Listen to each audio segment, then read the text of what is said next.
I can come on up.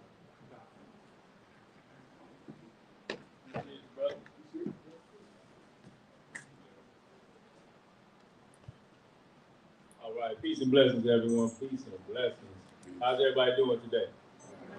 Now, I know we came to see Brother Umar, but let this be a reminder. Every time we get together, let's be very strategic about our actions. It's very important that we build our community plan. Now, when we get together, we get motivated having these conversations, but then also being strategic enough to make stuff happen.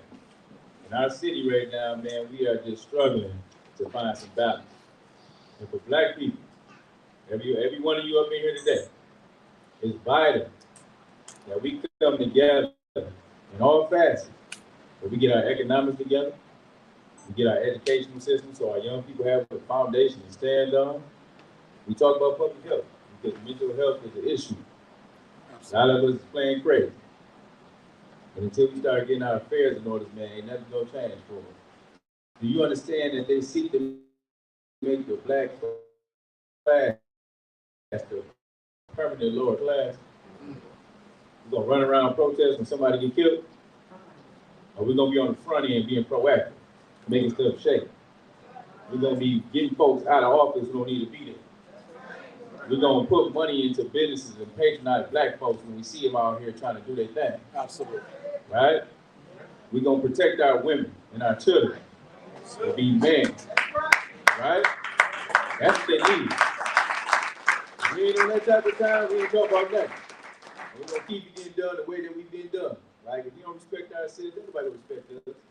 We're doing better in the days of Reconstruction than what we're doing today. And everybody got access to everything.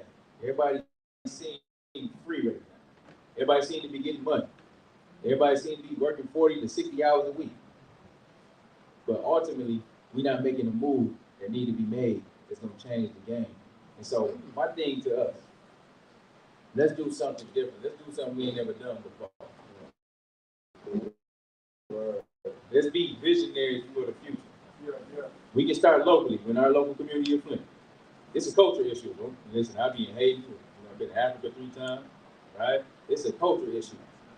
This is something that's going around globally because we talk about capitalism, right? We should be more in the mindset of socialism. But we started saying that, then they started getting scared, right? And if you don't know what Martin Luther King was standing for, yeah, they was fine with him talking about getting along and being peaceful and standing with one another, living a dream. But when he started talking about going to Washington to get that check,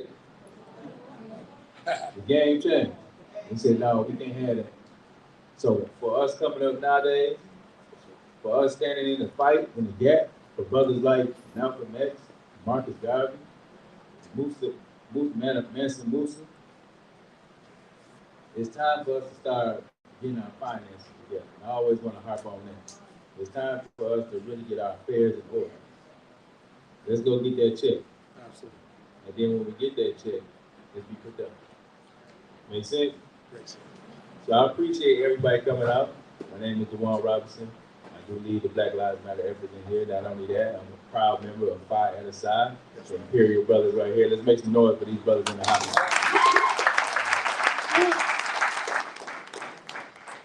Also serve on the Flint Housing Commission, so you're interested in Section 8, things of that nature. We don't want to just be renters, we want to be homeowners. That's what we've been talking about. We're going to make sure we stand up. One thing when we talk about ownership, let's be into ownership. We cannot pass down apartments. Our children can't inherit apartments. Let me say it again. Our children will not and cannot inherit apartments. Be owners in your neighborhood. That's how it starts.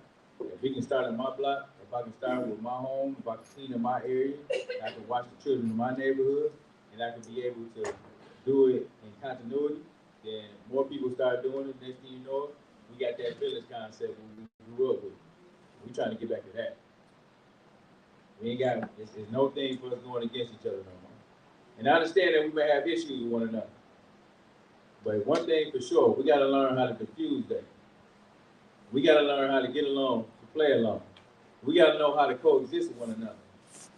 You shouldn't be beefing and fighting with somebody that look like you. I remember when I was locked down, they were trying to give me 7 to 15. I told them, listen, man, this will be the last time I find myself in this type of situation. I would never sell drugs in my neighborhood.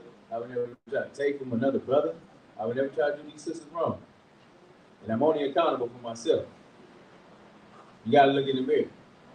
Everybody has to look at themselves first and foremost before you make change for everybody else. So I leave you with this thought. What are you gonna do to change the game?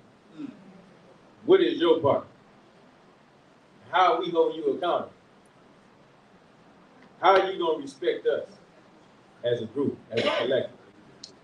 I want you to think about those things. So next time you see one another out in the streets, you see them at the local community center, you might see them at Walmart, you might see them at the Dollar General. I want you to have an answer for how we're gonna move and advance our culture moving forward from this day. And be very diligent about it. Be bold about being black. Be strong about who you are. Love your culture. We didn't just begin in slavery. That's crazy. Christopher Columbus didn't discover America. So you gotta know that. You gotta pass those information down.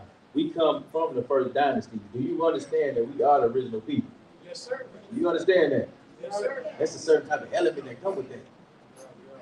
That means so much. People be jealous of you. Real quick, when I was in Egypt, I was in the Luxor temple, I was standing in the King Ramesses temple.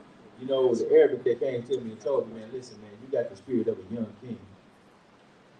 And it was so profound because I really just like taking it all in because of the ambience that I was in.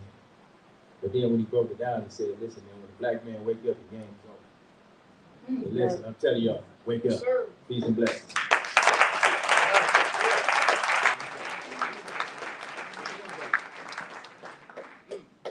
Robinson. Black man, wake up.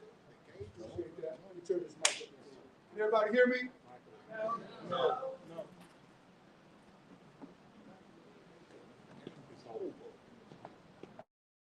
How about now? Is that a little better? Yeah. Okay, all right. Thank you, everybody.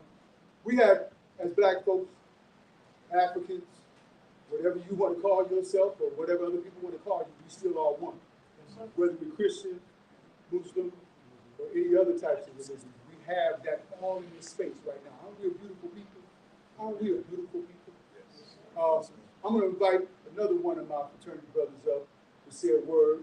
Christian pastor, great pastor, Pastor Leslie Lee. Would you come on up, brother Pastor Lee? Speak on the prophetic word.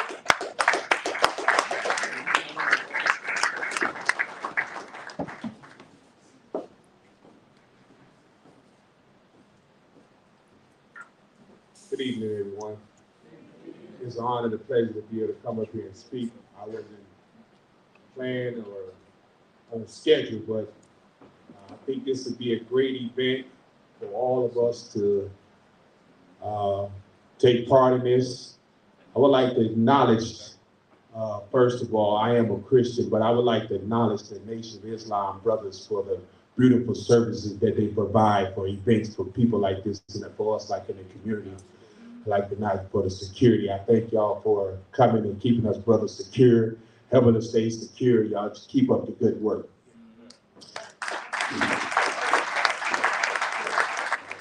So I'm not gonna prolong me being up here. Like I said, it's an honor and a pleasure to come up here, and it's hopefully the brother will come and say something that will unite all of us together.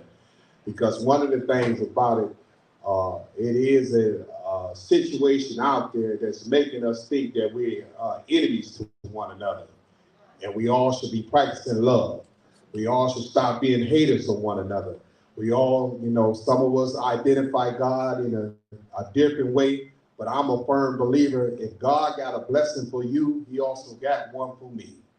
And if you take time to see, I'm an individual that at one point in time that came to this community and I wreaked havoc on the community by the actions that I demonstrated. I'm an individual that's never stepped foot in a high school in my life. I cheated my GED when I was incarcerated in the prisons. But a couple of years ago, I graduated with my second master's.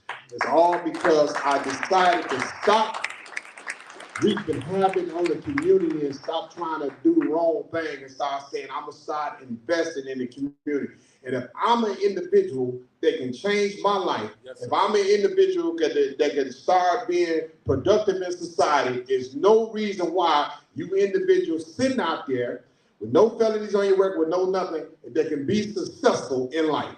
So please take this opportunity to come here to learn something and how we can be productive in society. Thank you.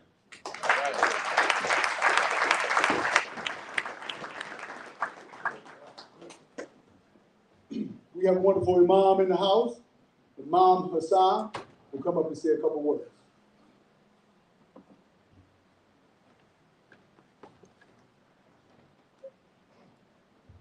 How's everybody doing? I'm new to Flint. Thank you. I've been a guest in here, came to teach theology in Semitic languages since June. And I can say from traveling throughout America and throughout the world, as the brother was mentioning, we're having the same story in too many different places, right? So at this point, it means that there has to be a level of accountability on our part. And I don't like to speak to you, I like to speak with you. So I have a question for everybody sitting here. Anybody can answer. When does accountability kick in? When do we hold ourselves or anybody else responsible? That's a real question. At home first. When you have consciousness on it. When you have consciousness. Anyone else? When you know better. When you know better. When you acknowledge there's a problem. Beautiful answers. I'll give everything that they said in short. When opportunity and ability meet, responsibility kicks in. I'll say it again. When ability and opportunity meet. Anywhere there's an opportunity but lack of ability, then the person is not accountable.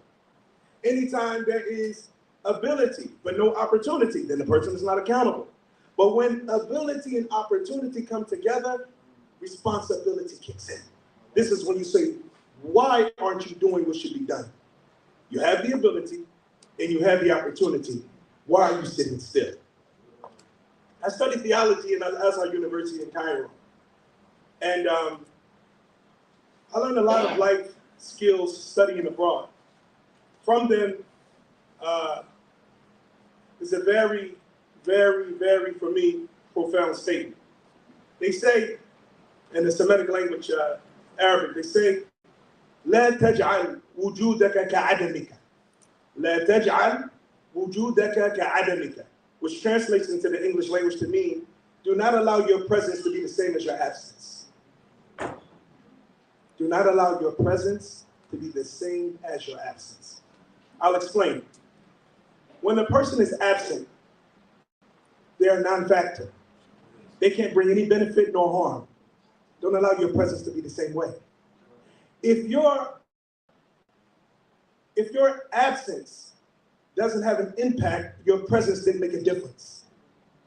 I'll say it again. If when your absence, no one is saying, where's so-and-so? Oh, we need such and such done because so-and-so is the one that fills that gap. And when you're gone, it's something missing. So if your absence does not have an impact, your presence didn't make a difference. So if you're here, have a presence, have a reality, not a concept. We don't want the speech, because we're very spiritual people. And a lot of times we like deep conversations, but we don't want a deep conversation to start at the tip of the tongue and end at the base of the tongue and has nothing to do with the heart, and it doesn't extend to the limbs. We want to have speech that,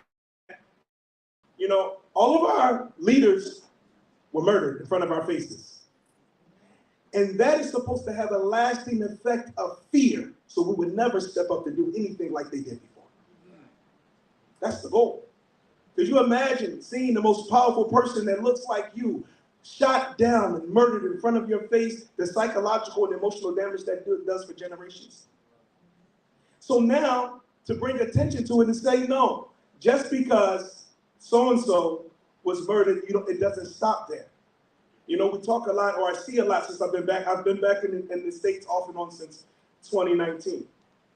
And I'm normally here for maybe 3 to 6 months at a time, and then I'm back in Africa. I noticed that there's a big spread of what they call generational wealth. Generational wealth. And it's always talking about colored paper as generational wealth. Or most of the time talking about, collecting colored paper money as generational wealth. What is the most, in order to establish or to make generational wealth a reality, what is the most important component? It's a question. Knowledge. Land, knowledge. Wisdom. Can't hear. Anyone? Land, knowledge. Wisdom. Structure. Wisdom, structure, beautiful. I like structure. I like the last one, structure. So let's pivot off structure. So when we say for generational wealth we need structure, what does that translate into, this structure that we're talking about? Again? Before business. Family, we're talking about the human component. No, let's stick with family. So structure, family. Family. So now what part of family translates into generational wealth? You know this. Again, the father. Beautiful. I'll sum up what was said.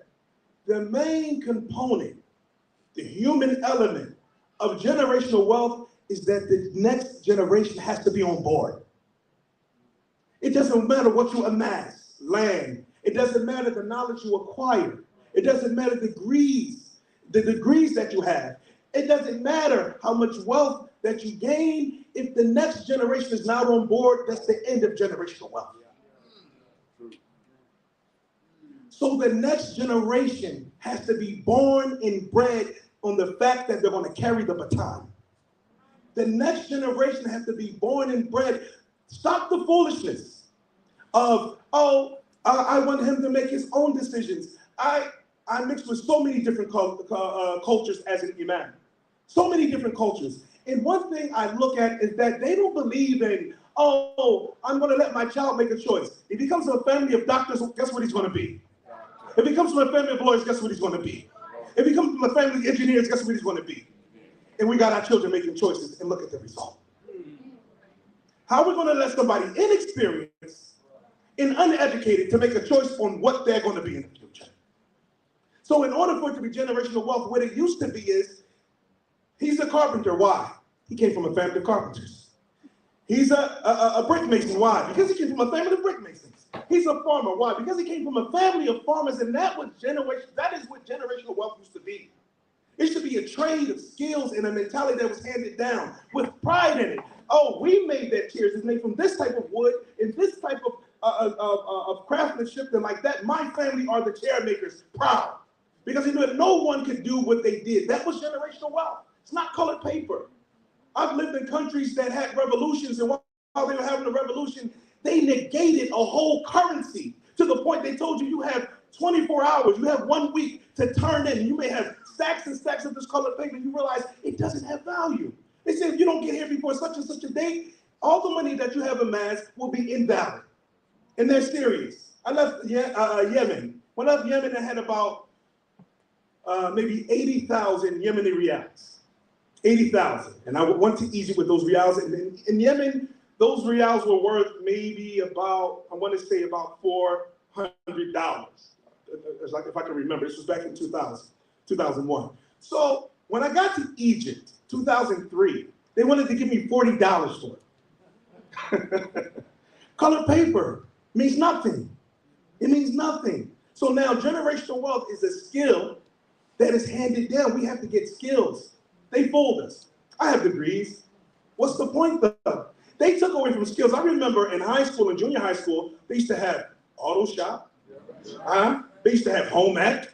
They had skills. You could actually make money while in high school. They took away the skills and started selling us high-priced papers. High-priced papers. And then if you don't have enough wealth to fund your own so-called education, guess what's going to happen? You didn't do an internship. They're going to say, oh, these beautiful grades and beautiful degrees, but where's your experience? What are you talking about? I was in school. I just graduated. What do you mean, where's my experience? You're overeducated, underqualified. Now you got to go get some experience. Oh. But guess what? If you had that skill that they were giving, we look at our families in the early 60s and even until the early 70s, we had actual families. I remember even family feuds. I lived on, I'm originally from Philadelphia, by the way. So we used to have, I grew up on 47th and Hazel Avenue in Philadelphia. We were known, the Bookhart family and the Johnson family are beefing, but it was known as a family. It wasn't such thing as an individual beefing because his father had a problem with his father or his grandfather. It was whole families, and that was taken away. And they started knocking on the door, the truancy officers, if you missed school, and they disrespected your father by asking for your mother. Says your mother home. Even when the school calls the house, they don't ask for the father. They expect the father not to be there. Where's your mother? So as someone said, what is generation one? They said family. They said structure. All of these answers are correct, but we heard them separately. Now let's put them together and make a recipe. Let's put them together to make a recipe.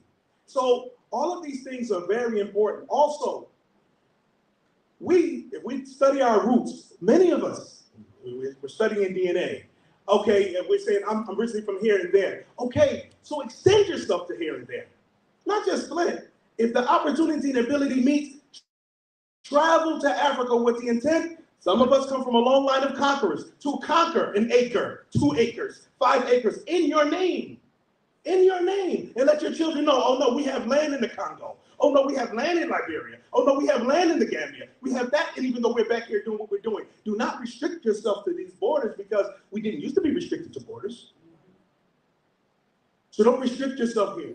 And you're going to experience, I've been 2.5 decades, traveling back and forth between America, Africa, Europe, Asia, and don't restrict yourself to any border. Enlighten yourself by embracing and getting to know other cultures and other situations. You'll be surprised at the treatment you receive outside of these borders. You'll be surprised at what you can achieve outside of these borders. So it doesn't mean don't achieve here. I'm not telling you to run and flee, and I'm going back to Africa and I'm not going to do anything here. But I'm telling you to expand your opportunities by expanding the horizon, not restricting yourself to borders. You're not restricted, and you don't need to be restricted. You know, they say that the American passport is one of the strongest passports in the world, one of the least used, because we've been brainwashed to believe that America is the world. We believe America is the world. And guess what? They believe, people never believe America is the world. So while they're leaving beautiful, fertile land, I'm talking about acres for 1,500 that's growing banana trees, mango trees, cashew trees. While that's being abandoned to come to a concrete jungle, you can be over there and for pennies on a dollar, own an empire. Own an empire. So expand your horizon. I wrote a book in '96 called The Evil That Men Do. And in 2019, I never published it. In 2019, I changed the name of it to Word War.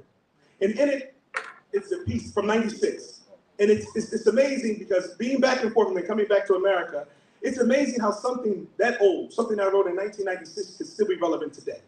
So it's a piece I wrote, it's called Pandemonium.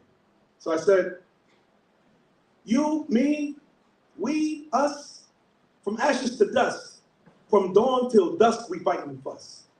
But I ask, why, as we kill and we die, with blood on my hands and tears in my eyes?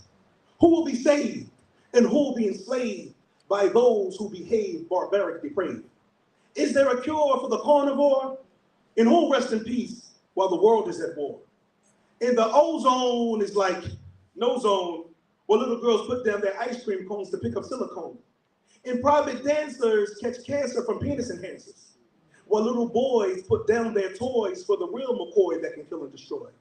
Wow. Exotic, hypnotic, robotic, psychotic. If you want it, we got it. Now the whole world needs a PERTA from sex, money, and murder. The cemetery's crowded, the sky stays clouded, so the mystery is still shrouded for all those who doubt it. And every mammal is a cannibal, man, woman, and animal. Even the birds and the bees carry incurable disease. So while NASA's searching for R2-D2, They still don't understand me and you. There is no room for aliens amongst my fellow men. How can we accept a little green brother when we're still killing each other? Pandemonium. Wow. So, thank you.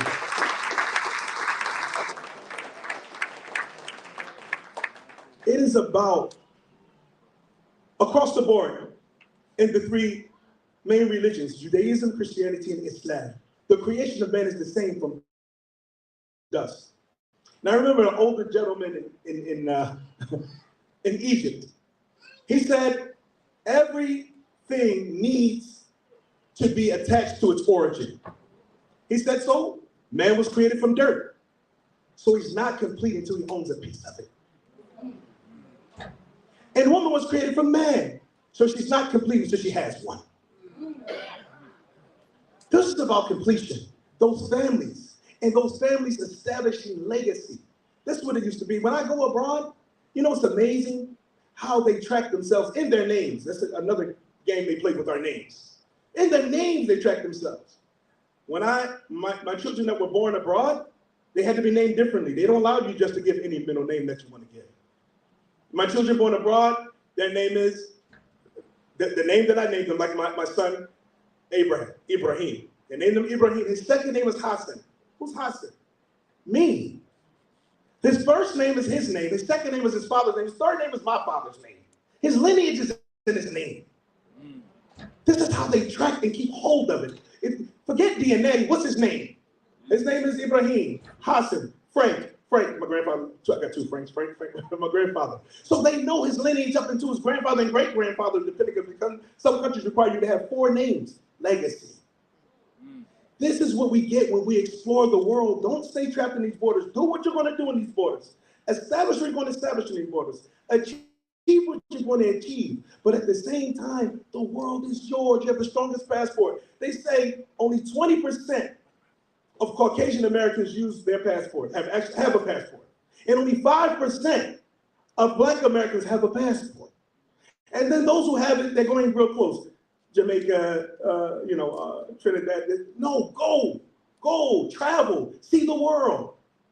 See the world, taste the fruits of the different world. Know that this whole world belongs to you, not just the United States, not just Flint, this whole world. You can touch down anywhere you want and leave a real legacy for you and for your children. Because one thing we have to understand, you might not be here to see the job get done. It's not important. The important thing is that you lay the groundwork. That's our problem. We want to see it. If we look at, let's talk about being an entrepreneur. Our issue is that we want to see the result.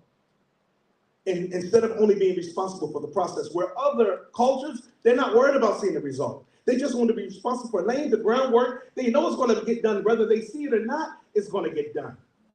And this we have to realize. And this is when you mix with other cultures, you look in, you see what they have, what they've established, and how they established it. I built a house in Alexandria, Egypt in 2014. And the way it was done, I had friends from India, Palestine, and Jordan. They invited me to do something which is called a jam'iyya. In Arabic, it means like a collection plot, a jam'iyya. So what happened? 20 of us came together, and everybody put up $1,000 a month, and one person got it.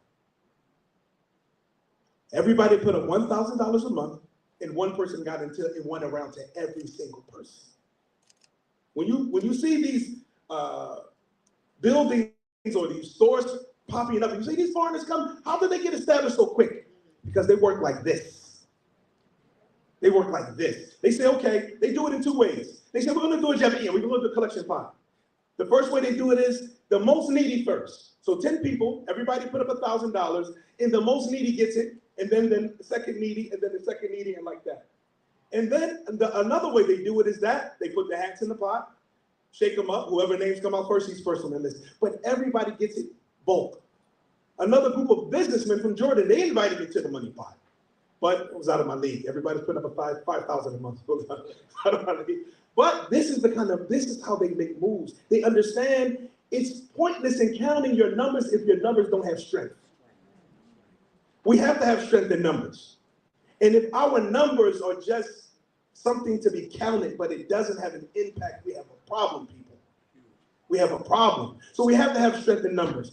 And it starts inside that household. Because if inside the house is divided, there's no way the community is going to be united. If this guy doesn't even speak to his blood brother. If this guy, something that's not from our culture, if this guy, because he has a different father, is calling his brother half brother, when did we start doing that? When did we start? Because he has a different mother or a different father, we'll start saying half brother. Is that down here? Because I don't know about that up north. Philly, we don't do, there's no such thing as a half brother. If you came from your father's womb or your mother's womb, that's your brother. That's the end of it. Right? So, the brother was up, the pastor, he said it's a cultural issue with you or the other brother? Somebody said, yeah, he said it was cultural. It's definitely a cultural issue. And we can't be arrogant. We have to have the ability to say, you know what? They do have good cultural traits. We need to adopt that. Why? Because we went through a period, we're in rehab right now. So we went through a period, we were stripped of that. We were stripped of that. So how do we get back? When we recognize our old unity before division, we say, okay, we want that back. We don't say, well, I'm not copying off them. That's not my culture. For what? Why not? If it's a good thing, why not adopt it? Why not adopt it?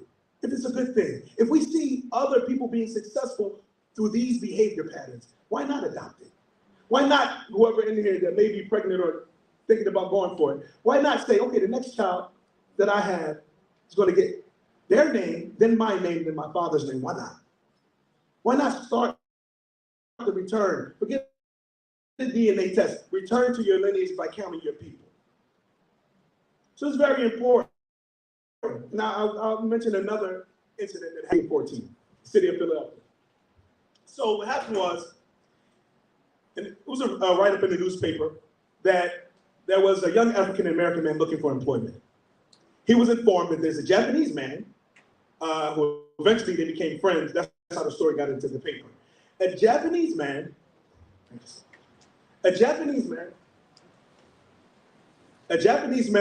was hired. So he went,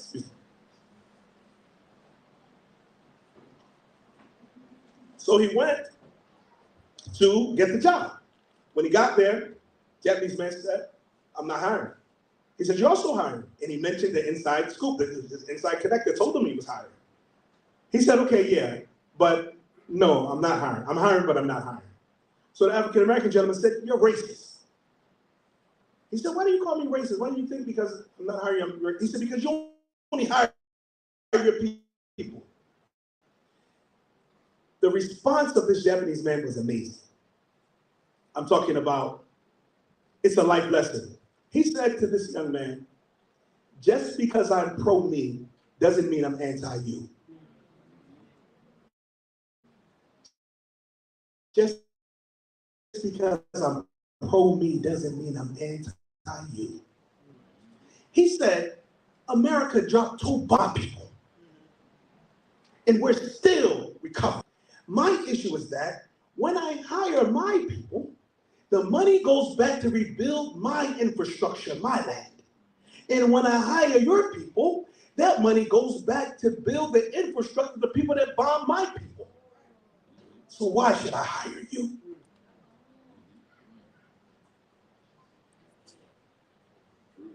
That's self-love.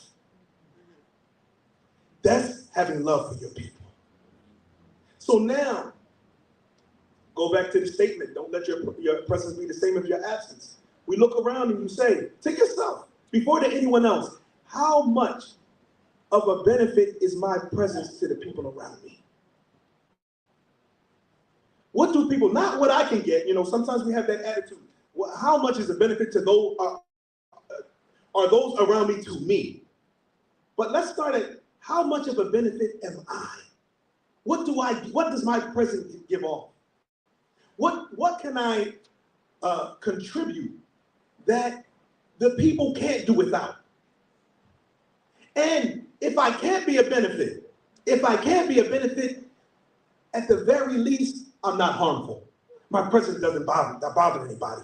My presence doesn't harm anybody. This is the very least benefit a human being can be, that my presence is not harmful. It doesn't take away from anything. It doesn't cause disruption to anything. That's the very least we can be. And this is important. And then once we establish that in our hearts and minds as individuals, then after that, it can be extended. It has to happen to the individual, and then to the household, and then to the street, and then to the neighborhood, the city or the town, the state, and this is how you get a civilization. Because every society is not a civilization. Does anybody know the difference between society and a civilization? What is a society? Huh? Not a colony, a society. Culture is part of it. In order to have a society, first of all, you need a landmass. After that, the second, you need the human component. Then, as the brother is saying, then after that, you need a group of actions and statements, dress codes and foods that make up culture. At that point, you have a society. But it's still not a civilization until you have faith, safety, respect, honor, trustworthiness, integrity. This is what makes a society a civilization. So anytime you find yourself in a society where faith is gone, this is the main evidence of the decay. Faith is gone. Safety is gone. Respect is gone. Honor is gone. Trust is gone. Integrity is gone. So any society based on the level of the diminishing of these aspects of the society, it's no longer a civilization. If you're not safe, the more dangerous the society you live in is, that's the furthest you are from civilization. The less respect you have in your society, then the further you're away from having an actual civilization. The less integrity you have, honor, trustworthiness, when these aspects are lost in the human being, then you no longer have a civilization. Because this is what makes us different from the animals in the wild.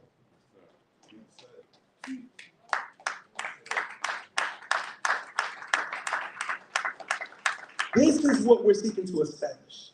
Everywhere we're present, first as individuals, then as families. And we have to get back to being families. We have to get back to being families. Why is it that other cultures, when the mother and father separate or they're divorced, it's called separation and co-parenting, but in our homes, if the mother and father is separate or divorced, it's called a broken home. Why is it broken? For us, it's broken. For them, it's separation. No, it's broken home. It would be lovely. See, the thing we have to understand is you have the ideal situation, you have the real situation. In the ideal situation, the mother and father meet, maybe in high school. Dad goes talk to, I'm talking about spirituality now. The father, when he likes the girl, the guy, when he likes the girl, he goes talks to her father. He goes and talks to her father. And this is very important. We have to be returned. And I'm going to go sidebar real quick before getting back to that. Women,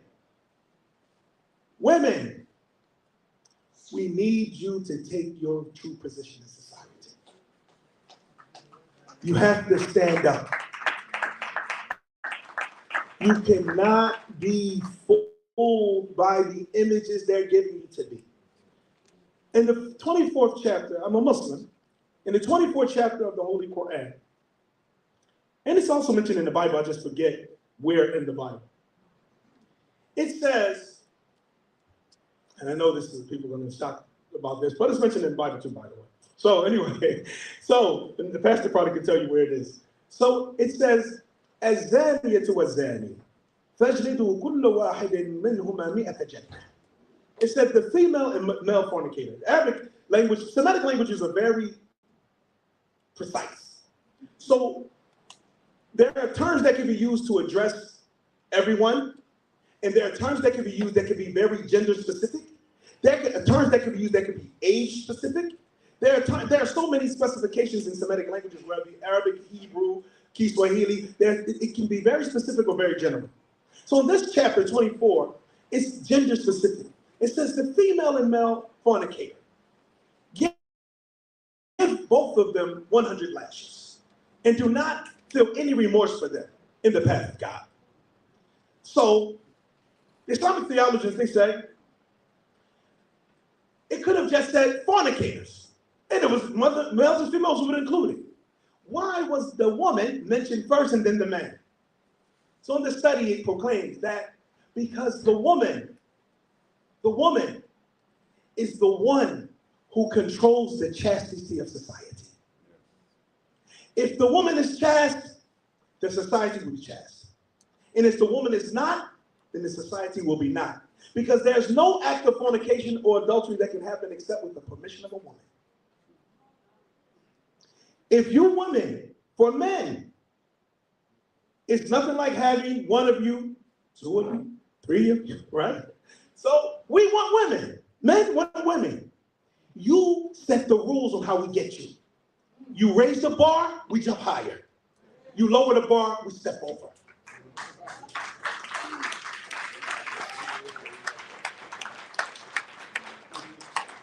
If you don't want fleas, don't get a dog. Because if you lay down with a dog, you're almost guaranteed to get fleas. So step up, ladies. Raise the bar. Say it. Talk to my brother. This is how it used to be in the South. Shotgun weddings. Everybody know what that was about, right? What was a shotgun wedding about? You soiled my daughter. You're going to make her right now. Call the priest. Call the preacher. Why? Preacher's there for two reasons. Either do a marriage or a funeral. One of the two. He's either going to do a marriage or a funeral. You soiled my girl, so now you got to make her right. We got to get back to that, families. Why? And then they say, I remember when I was 15, my high school sweetheart, I wanted to marry her. And then my parents are like, and then I was confused. Because my mother was saying, I don't want you running around like a dog and you running around sleeping with all these girls, this and that. I said, okay, Mom. And then one of my close friends, Monty, and I started talking to his younger sister, Corey, and I wanted to marry her. I loved her so much. And I said, Mom, and I told my father, Abu, I want to marry Corey. And he said, you're too young. I said, okay. I'm not supposed to be a dog. I'm not supposed to run around. Now that I want to get married, I'm too young to get married. So the thing is, if they're going to do, our youth and our adults, if you're going to do everything that married people do, then what's the problem with the contract? Are you afraid of responsibility? Make us responsible, ladies. Make us responsible. Raise the bar. Say, listen, no, this now is off limits. Show me that you want it for real, for good, permanently. Trust me, if you do this, men will step up and do it. If we can't get you except through marriage, we're going to get married to get you. So you're responsible, and that's just a sidebar about talking about what a society is. Really, in reality. If he's not willing to make a commitment and provide for you food, clothing, shelter, education, medical care, what makes you going to think he's going to do it in the back end if he didn't do it on the front end? Why buy the cow when the milk is free? So it's a sidebar. Ladies, step up. Step up. We're going to step up, I guarantee you. And the man that doesn't step up, he doesn't want to walk. Okay? I'm going through the issue. My son Ibrahim in Egypt, he just turned 19. He said, he messaged me, I'm trying to get married. It's a girl that works at the store. Guess how it goes there? He's not going to be able to get with her until I talk to her father. He can't go directly to her father. That's the culture. Adopt it, y'all. That's the culture. Until I talk to her father, he is no way in. He doesn't know. And then when I talk to her father, the third thing her father's going to ask me, who are you connected to? Who are your people? Who are your people? And then after that, they're going to say, okay, he wants my daughter, where does she want to live? He has to have a home. He has to have a home ready before finding the girl. This is how it goes. Those cultures have less divorce rate and all of the things that we go through because of those demands in the beginning. So this is something very important that we have to adopt from other cultures because it used to be our way. It used to be our way. Okay, back to having a civilization. You cannot be a harm where you are. Are your neighbors safe from you? Are your neighbors safe? And I'm not just talking about just from violence. Can your neighbor leave his house without worrying about you watching his wife come to and from? Can your neighbor leave her house without worrying about you watching her husband come to and from? Can we greet one another without being seductive? Hey? Are we purposely being a temptation for other people's spouses? You are harmed then. Because if the male or the female falls for the seduction, and then that family falls apart, what have you done for the society? Small things like that. Well, they're not small things, they're great things. These are the things that are destroying us. These are the things that are tearing us apart. These are the things when it comes to our manners and our character. When we should know how to speak, how to behave. We should be taught those things, to wear clean underwear and don't be loud. I taught at the British Academy in Egypt. I taught an English curriculum. And it was from 1882. In this curriculum, it said, it was for ladies. It said, and thou shalt not, it was the etiquette book. It said, thou shalt not, for ladies, smile to the point that your teeth can be seen to a man that is not from your relatives, lest you be accused. So when a girl then, 1882, would show all her teeth to a man that she wasn't related to, she was considered loose. Yeah. This is not foreign policy. This is etiquette that we're taught here in the United States. This etiquette we're taught. What happened to etiquette classes? Just teach the young lady how to walk, keep herself covered, dress down to her calf, right? She didn't show up to her forearm and like that. That was for somebody special. That was for somebody special. So, ladies, once again, going back at the ladies, if you want to be treated special, you have to treat yourself special. I remember I watched an old interview of Muhammad Ali. And he said, everything that's valuable, you have to dig to get it. It's covered. You have to dig to get it. Everything is valuable. Oil, gold, silver, diamonds, ore, uranium. Where you find it? Tucked away. Everybody can't get to it. You go to a jewelry store. The valuable jewelry, where is it at? It's in the safe, it's in the back. The cheap jewelry, where's it at? On display. The cheap jewelry is on display. The valuable stuff, okay, yeah, he goes back to the safe, opens it up, and watches you like a hawk. Locks the door, you gotta be buzzed out. Locks the door, making sure you don't take off with the good stuff. The platinum and the blue diamonds and the pink diamonds, all of that stuff is in the safe. Stuff is on the display, 10 karat gold, 14 karat gold, stuff that's mixed, gold plated. That's what's out there on display. Men, there's a such thing by nature. And we're above animals because we have intellect. By nature, men, we're supposed to have that which is natural masculinity. And part of having natural masculinity is having natural jealousy for your woman folk. I'm not just talking about your girlfriend, I'm talking about your mother, your sister, your niece, your aunt. That you have a problem with a man approaching them and they haven't approached you. It should be an issue. You know, it's an Arabic saying, it says, لما ماتت غيرة الرجال انتحر حياء النساء. They say, when the jealousy, the protective jealousy of men died, the shyness of women committed suicide. When the projective jealousy of men died, the shyness of women committed suicide. What happened to, who are you? Were you talking to my sister? What are you doing talking to that boy? What happened to that? Now it's mind your business. Oh man, that's her. She's gonna do what she wants. I'm not gonna. What happened to this? We have to bring back value. And I know some people are listening to me, they think, oh, he's a Muslim, this is a religious thing. This is cultural, as the brother said. Around the world, the women are protected in this way, beyond religious borders. The Christian men protect their women folk this way. The pagan, there are some people that still have to practice ancient African religions. They have a protection code for their women. Even the animals, birds and bees, dogs and cats, they have rituals of what they do that let you know that those two birds are together. Those two cats are together. Even a dog has enough jealousy to pee in his domain and bark if another dog's trying to come in that domain where his women folk are. Come on, man. Come on. How can you just release? Yes, sir. How can you just release your women to another man without checking him and making sure he's going to be responsible for her? A father. Okay, my daughters have 7. Fed, clothed, sheltered, educated. You think you're going to just pull her away from me and you can't guarantee to give her at the very least what I give her?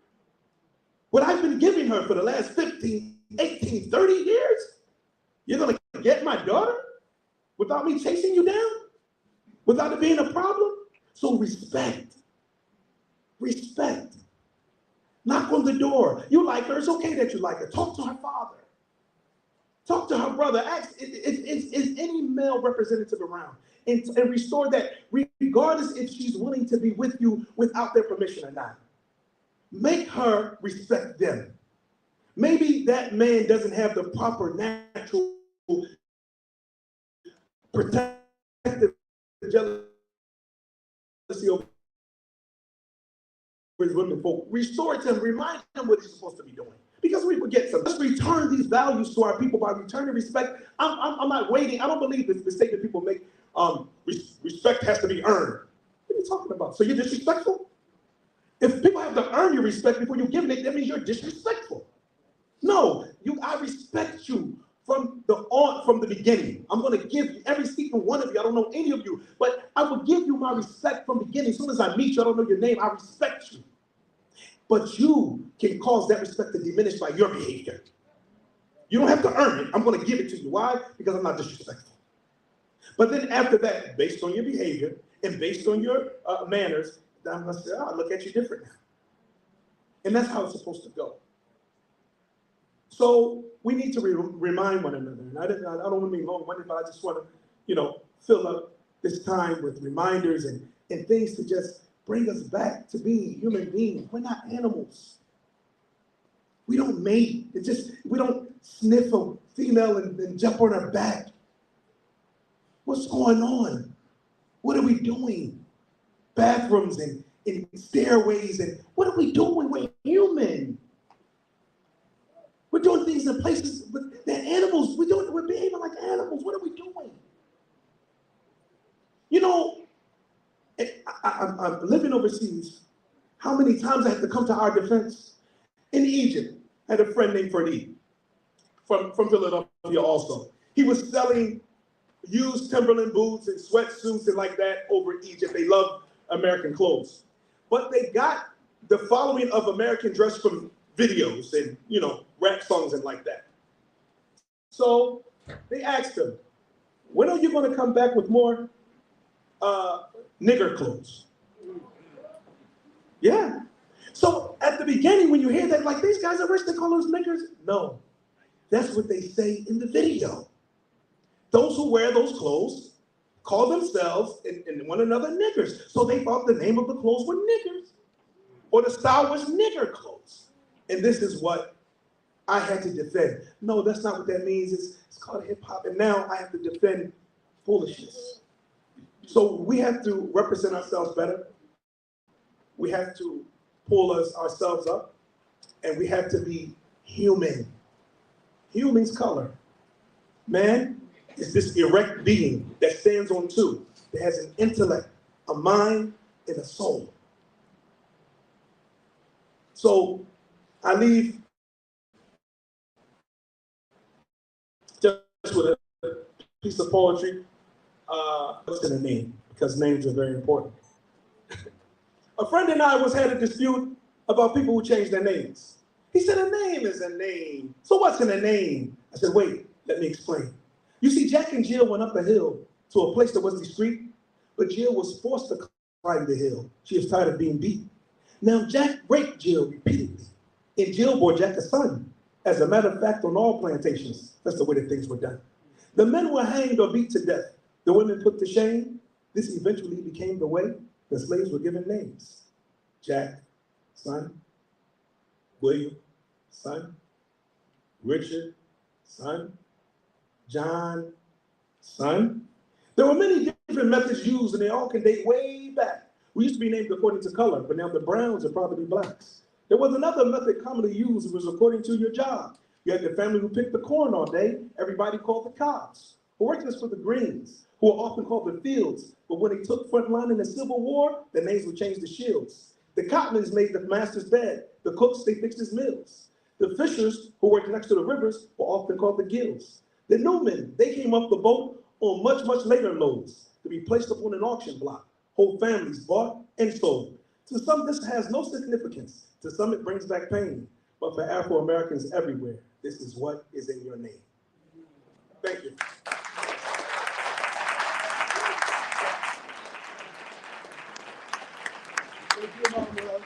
Thank you very, very much. Got a few housekeeping things to talk about.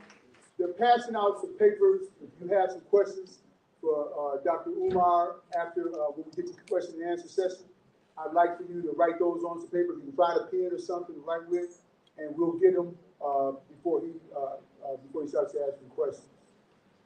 Additionally, Savior's Day. What does Allah and the great Mahdi and the great Messiah have to say about the war in the Middle East? That's February 25th in Detroit at the Huntington, Huntington Place? Huntington Place. Old Joe Louis. Okay. Thank you, brother. Cobo Hall? Yeah, Cobo Hall. Everybody's waiting to see Dr. Umar come up here now? All right. All right. I got, everybody's got a friend and family members. We got Pookies and Ray Rays in our family. I got a cousin named Punky. Let me tell y'all this. This would not be happening if it were not for the pumpkin in my life. My cousin Pumpkin called me one day. Man, I talked to Dr. Umar. We been texting. I was like, man, whatever. Stop that mess. You just talking crazy. And he said, for real, I'm going to give you his number. I said, okay, whatever. He texts me the number. I text the number. And lo and behold, Dr. Umar texts me back. And I'm like, oh, we got a center. We got a place. We're going to get you here, brother. And let me say this to you. When we talk bad about some of our family members, you never know what they got in mind. You never know where the blessings will come from. So I'm going to bring my cousin Pumpkin up to talk about a few things. Come on, Pumpkin. Where you at, cousin? All right. Hey, I just want to thank everybody for coming out to support being black, first of all. Supporting Dr. Umar. And I'm not going to hold up this mic. I'm going to get Dr. Umar out of here. Thank y'all for coming out. Thank you.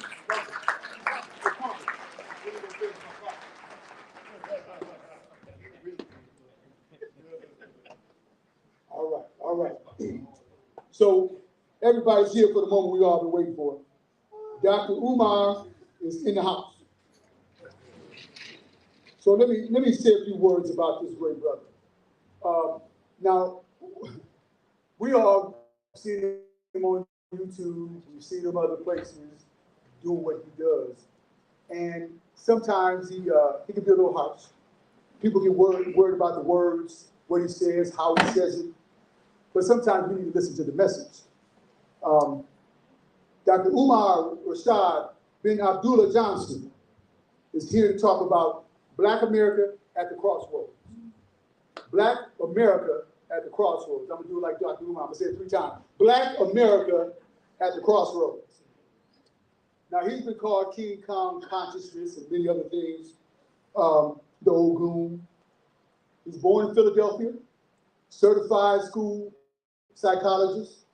He's a doctor in clinical psychology. He's written a book called The Psychoacademic Holocaust, a special education ADHD wars against Black boys. Let me say that again.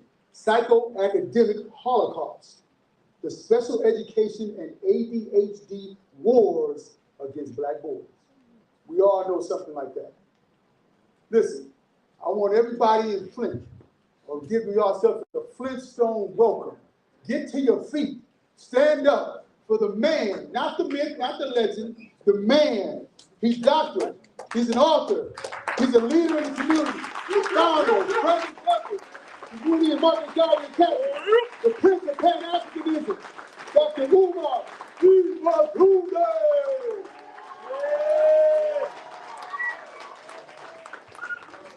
Flint, Michigan, make some noise, black family. How y'all doing today? All right. It's an honor to be back in Flint for only my second time. I was with you all 8 years ago at the invitation of the Urban League for Martin Luther King Jr.'s Earth Day celebration. That was January the 15th of 2016. And a lot has transpired since then in both Flint and across the country. But before we get into that, I would be remiss if we didn't take a moment and pause and remember that we are here to celebrate our history, our culture, our experience.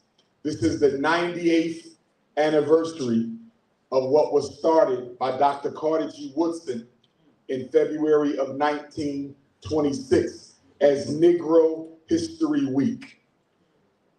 Dr. Carter G. Woodson chose the second week in February because it included the birth date of President Abraham Lincoln, who we know is no friend of ours, but also the birth date of my ancestor, the Honorable Frederick Douglass. And so what started as Negro History Week in 1926 would become Black History Month in 1976, when President Gerald Ford from the White House decided to give the study of Black history an entire month instead of a week. I give you that history because there's some in our community who think the white man chose February because it was the shortest month. The white man did not choose February. It was a black man, Dr. Carter G. Woodson, a close friend of the Most Honorable Marcus Messiah Garvey, who started Negro History Week while the Honorable Marcus Garvey was incarcerated on the false charges placed upon him by J. Edgar Hoover and the FBI. But brothers and sisters, I want to say this. We have to stop letting white people regulate our celebration of ourselves. We are the only people in this country who are always seeking permission and validation from one's oppressor to acknowledge yourself. I remember when I got an opportunity to hear one of Brother Malcolm's eldest children, Atala Shabazz, at Shippensburg University in Pennsylvania. And someone asked her, how do you feel about the fact your father's Earth Day is not a federal holiday? And the sister said, why do you need the US government, the very people who murdered my father, why do you need them to give you permission to celebrate Malcolm? If you want to celebrate El Hajj Malik El Shabazz, nobody's stopping you from doing that. Brothers and sisters, there's an outcry right now because certain states like Florida and Texas, in fact, we have about 20 states who have made it illegal to teach public school children about slavery. They have made it illegal to teach public school children about white racism. And black people are up in arms that white people are no longer allowing the teaching of slavery and racism. Why are you crying? Who is stopping you from teaching our children about racism? Who is stopping you about teaching our children about slavery? I remember some time ago, I was at a reparations conference in North Philadelphia at Temple University. And when I was asked how I felt about the Black activists and scholars of Philadelphia finally forcing the school district to teach our children Black history, they asked me my opinion and I disagreed with it. They said, Dr. Umar, you're disagreeing with Dr. Malefi Asante, and you're disagreeing with the late Dr. Calvin Robinson and Ed Robinson. Yes, I disagree. Why do you disagree? Do you not think Black children should know who they are? Yes, they should know who they are. I'm not disagreeing because I don't want them to know who they are. I'm disagreeing because white women shouldn't be teaching them. I'm disagreeing because white men shouldn't be teaching them. I don't want no white woman giving my daughter Fannie Lou Hamer. I don't want no white woman giving my daughter Ida B. Wells. I don't want no white woman giving my son the Honorable Marcus Garvey. I don't want no white woman giving my son Huey P. Newton. If you allow your enemy to interpret your history for your children, you're giving them the right to dictate your destiny. Nobody lets their enemy teach their children who they are and where they come from. Flint, Michigan, I want you to understand something. The reason Black people in America don't get the respect we're entitled to is because we're the only Africans in the world who have the financial capability of solving half our problems ourselves. We are begging and praying for things we can do ourselves. Why are you begging for reparations while you waste $2 trillion every year? Why are you begging for better public schools when you have the money to buy some of these shut down schools in Flint and give our children the education that they are entitled to? 3 days ago, Flint, Michigan public schools, 3 days ago, your school district declared a financial state of emergency. Now, I'm trying to understand how a school district, Flint, Michigan, that only has about 14 schools and a $69 million plus budget has an economic crisis. 14 schools and $69 million, that's $5 million a school. Not to mention all the other money that you're not including in on this, like the special ed money you get every time you put one of these Black boys in special ed who don't need it. Brothers and sisters, Flint public schools don't have a financial crisis. They have an economic priority crisis. Give Dr. Umar the school budget in Flint, and I'll find all the money for the reading programs. I'll find all the money for the math programs. I'll find all the money for the after-school programs and for the theater programs and for the music program. You know why they can't find no money? They too busy hiring white people with your tax dollars. That's why they got an economic crisis. Have you noticed?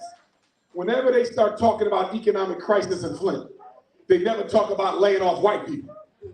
How about you lay off some of these white people you paying $150,000 a year to do nothing but read paperwork? You got about 100 white people working for Flint City schools who got a job that's already being duplicated by 10 other white people. You don't have an economic crisis. You got a priorities crisis.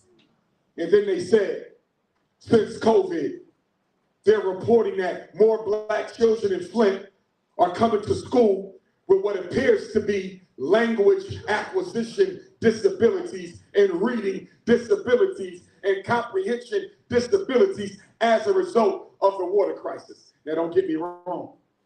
Lead does affect learning. Don't get me wrong. Some of our children may have acquired language acquisition disabilities and reading disabilities, but speaking as an expert school psychologist, a lot of our children don't have learning problems, but these white women, these white teachers are blaming the water so they don't have to teach. I want you to hear what I'm telling you. I want you to hear what I'm telling you. Every other Black boy in the classroom isn't suffering from a lead-based learning disability. He's suffering from a lazy-ass white teacher. That's what he's suffering.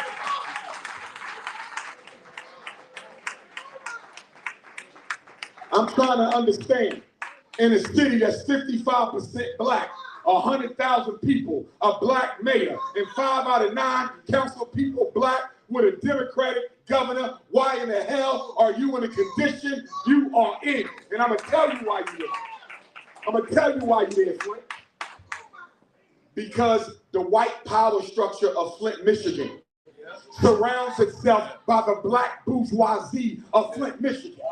And the white power structure couldn't do what it's doing in Flint without the help of well-placed bourgeoisie Negroes.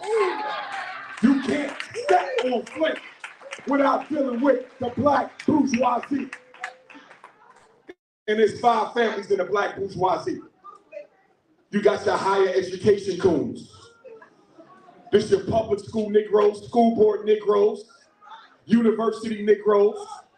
When people ask them why black boys can't learn, you know what they tell them?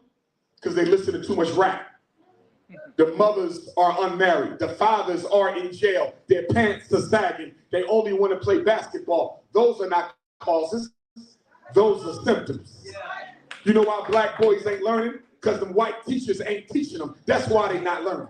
It ain't got nothing to do with poverty. It ain't got nothing to do with gangster rap. It ain't got nothing to do with basketball.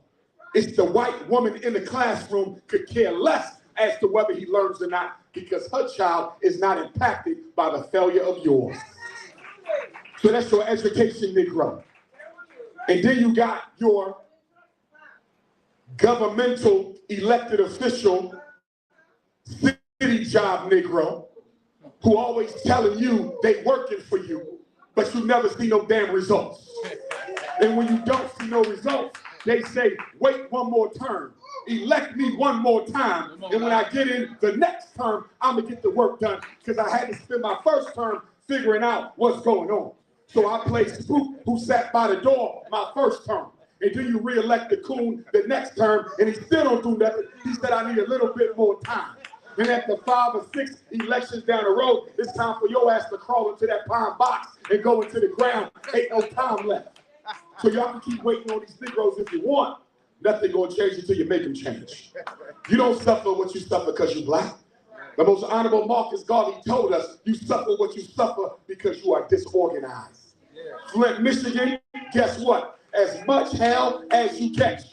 And you are the second most impoverished black city in America for cities with more than 65,000 people.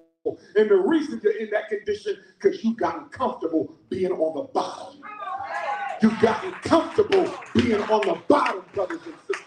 And until you're tired of being on the bottom, that's exactly where you will stay. The Honorable Frederick Douglass said what? Frederick Douglass said the slave that is whipped the easiest is the slave that will be whipped the most. When are you going to get organized?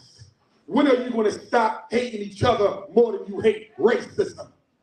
It hurt my heart when I read in the newspaper that lawsuit by those 4 children in Flint who suffered the effects of the water crisis and the lead poisoning and all the diseases that came with it. The trial ended in a mistrial. They didn't win nothing at all. And they said, well, because it was a mistrial, it can be tried again. It ain't gonna be tried again. The reason they're not holding themselves accountable is because you're not making them hold themselves accountable. This is on us. Why haven't we organized ourselves in Flint yet? Every night there should be a meeting for organization. One night you dealing with gentrification. And by the way, one of the reasons they took so long to even thinking about fixing those pipes in your city is because they wanted to run the property value down to the dirt and let the white people come in and buy up all your properties for $1 on the place. Come on, y'all. Come on, y'all. If there would have been a water crisis in Ann Arbor or a water crisis in some of these white suburbs, they would have fixed the pipes last night. But because it's you and because they knew you would take it, that's why they left them like that. You better understand something, black people. After 400 years, we should know better. This country, this world, this planet is not run by laws. It's not run by prayer. And it's not run by protest. It's run by power. And only those with power will get what they want. You think the Chinese worried about who's going to be the next governor of Michigan? You think the East Indians worried about who's going to be the next mayor in Flint? You think the Arabs give a damn who you elect on city council?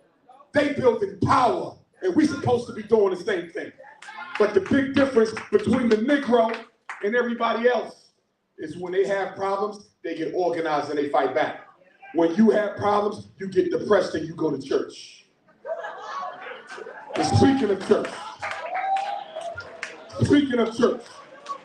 the worst family of the black bourgeoisie is the black church. Now stay with me. I'm not against Christianity. I'm not against Islam. I'm not against my Seventh-day Adventists. I'm not against my Jehovah's Witness. I'm not attacking what you believe in. I'm attacking the institution that you allow to exploit what you believe in. I want to make sure you understand the difference. Jesus Christ is not the church. Christianity is not the church. The church are the people who run your Christianity for you because you think you need something other than God to get close to God. That's what I'm talking about. Now, when we look at the black church, all across black America, every Sunday, we give the black church $11 million a Sunday. Nationally, $11 million a Sunday. Help me understand. With $11 million a Sunday, almost no schools. $11 million a Sunday, almost no banks. $11 million a Sunday, almost no hospitals. $11 million a Sunday, almost no grocery stores selling real food. Help me understand, Pastor, how you claim to be doing the Lord's work, but you're comfortable with your people living in hell. That's the contradiction. Show me a black church in the state of Michigan leading the fight for better schools. Can't name one. Show me a black church in Michigan leading the fight against police brutality and genocide. You can't name one. Give me a black church in the state of Michigan fighting against gentrification and mass incarceration and economic apartheid. You can't name one. The black church is one of the biggest supporters of white supremacy. And one of the ways that it supports white supremacy is that it destroys, eliminates, and sucks out your revolutionary passion. See, before you walked in the church, you was ready to fight. Before you walked in the church, you was ready to organize. Before you walked in the church, you was ready to march on City Hall. You was ready to go march on Governor Gretchen. But guess what? You went in the church, he hit you with 2 remixes from the Psalms and another remix from the Gospel.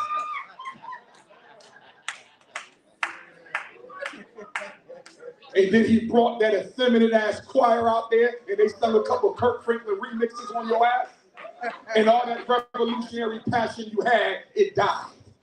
The purpose of church in the black community is to make people who have nothing think they have it all. The purpose of the black church is to make oppressed people think they don't have to do nothing about their oppression. God will solve their problems for them. Do you know slavery would have ended sooner had it not been for the black church? Go read Frederick Douglass. Go read Henry Highland Garnett. Go read Bishop Henry McNeil Turner. Go read Alexander Crummell. Go read Martin Delaney. Go read Sojourner Truth. They said they had to fight the church as much as they had to fight the white man. Because just because you get up in the pulpit with a robe on don't mean you're a servant of the Lord. Most black men who start churches to serve themselves, not you. Now, brothers and sisters, you have to understand something. Racism is reinventing itself. It no longer looks like what it is. Racism now wears 3 masks. One mask is called LGBTQism. Another mask is called feminism. Another mask is called multiculturalism. This is how they get us now. If they want to destroy a black man or black woman, they'll say you're treating gays or women or immigrants unfairly. This is how they get us now. This is how they fire you from your job now. This is how they exclude you from the various initiatives now. They make black people look like we are the perpetrators. You see what's happening in Chicago. You see what's happening in New York. Joe Biden has brought millions of South American anti-African migrants into the 2 largest black cities in America to do what? Replace us. to wash us out. When Joe Biden ran for office, he said he wanted to fast track 8 million migrants to full citizenship by the end of his first term. What Joe Biden care about some South American migrants? You know why he did it? Because he knew he wasn't going to do nothing for you. And he knew many of you would not return to the polls to elect him a second time.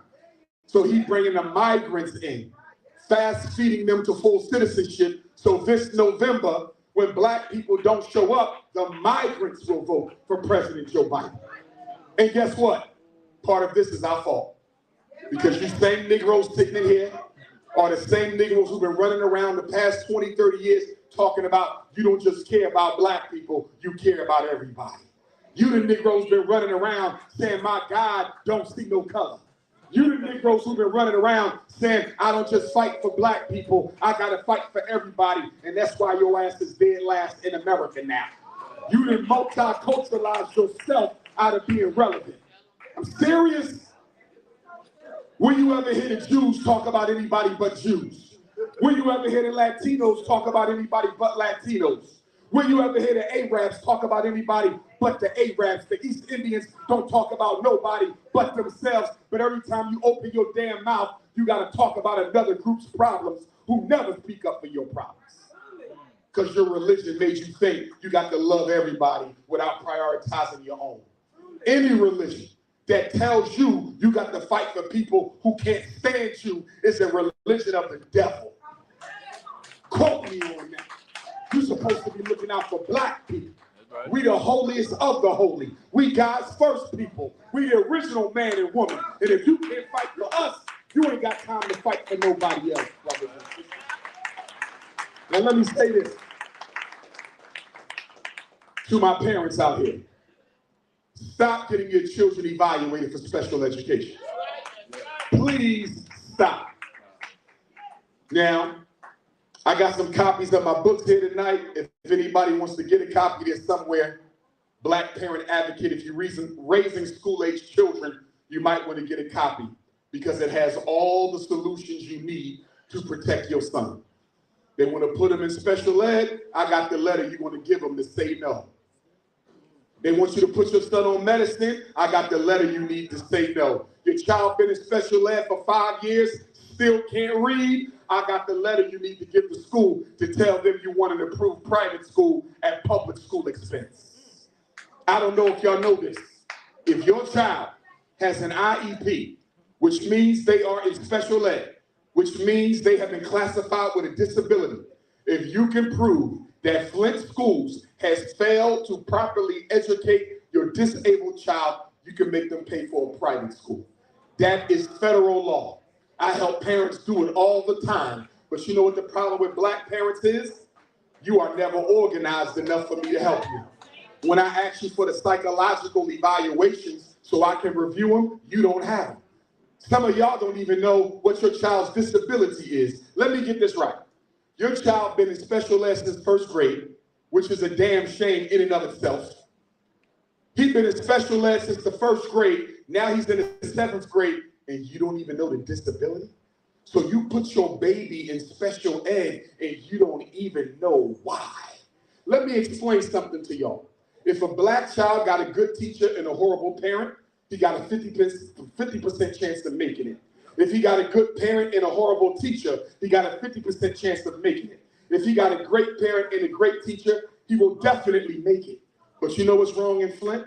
You know what's wrong in Detroit? You know what's wrong in Lansing and Kalamazoo and Big Rapids and Grand Rapids and Eastern and Muskegon and Pontiac and Highland Park? A lot of our children don't have a good teacher, and a lot of them ain't got a good parent either. Stop having babies if you ain't gonna raise them right.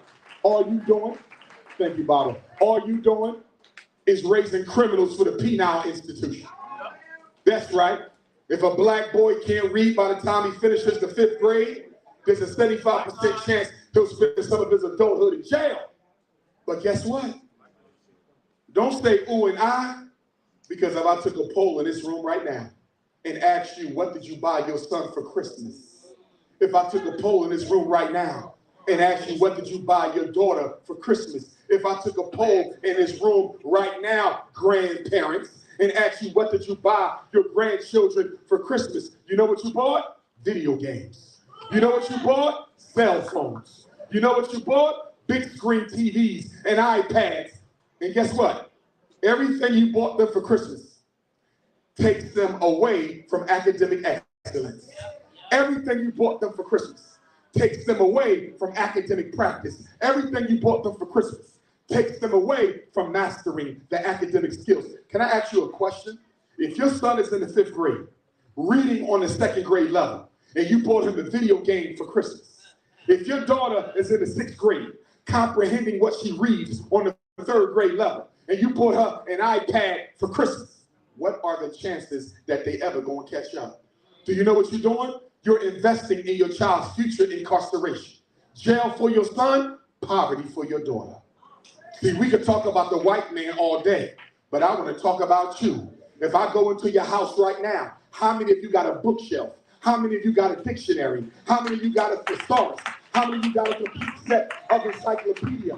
Listen, 85% of the homes I go in, there's no reading material at all in the house. There's a TV in every room, a radio in every room, a computer in every room. Where in the hell do your children go to do some silent reading, and where do they go to do their homework, if they do it at all? And stop saying, Dr. Umar, they put my child in special ed. No, they didn't. You did. In order for me to special educate your child, you got to sign your name 4 times. You sign permission for Dr. Umar to test them, the school psychologist. Then you sign my psychological evaluation stating you agree with it. Then you sign the IEP, and then you sign the special ed service agreement. You signed your name 4 times. So don't tell me they put my child in special ed. You put them in special ed. And you know what's the saddest thing about Flint? Saddest thing about Philly, Baltimore, Oakland, and Houston? Most of our kids in special ed don't have learning problems. You know what they got, Flint, Michigan? They got lazy problems. They too damn lazy to practice. They too damn lazy to pay attention. They too damn lazy to do their homework, and your ass is lazy too. Lazy child, lazy home. I'm telling you what I know. They lazy. 85% of the black children I've tested over the past 25 years ain't have no damn learning problem. They had a lazy problem. But you know what some of y'all do? Because you too lazy to make your child strive for black excellence, you go into the school looking for an excuse to not make them try harder. And the white folks are waiting for you to come in there begging for special ed, begging for the school-to-prison pipeline, begging for future incarceration, begging for low test scores. I think he got a reading problem. Everybody think their damn child is dyslexic. How the hell he dyslexic and you ain't got no damn books in the house? Your ass is dyslexic. That's why.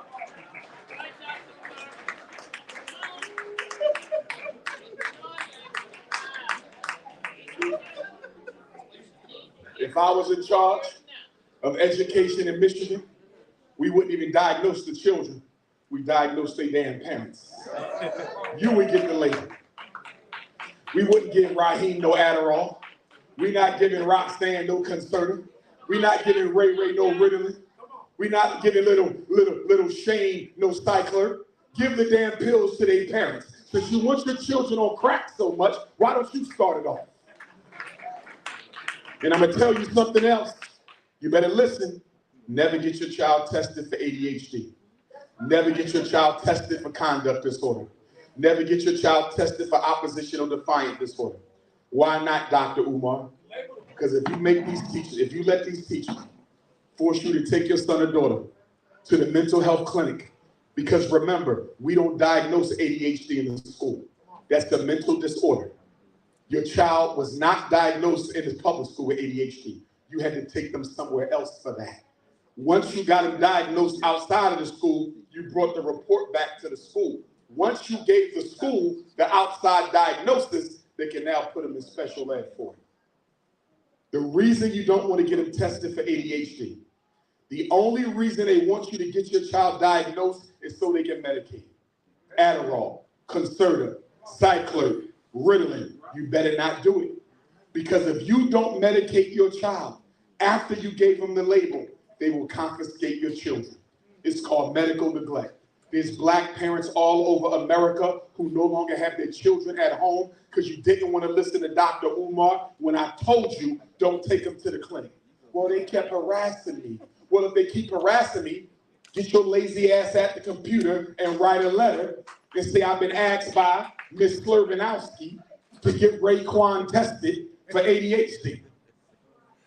My son don't have ADHD, and I do not consent to the eval, and I would appreciate it if you tell your teacher to stop harassing me because she's not a psychiatrist.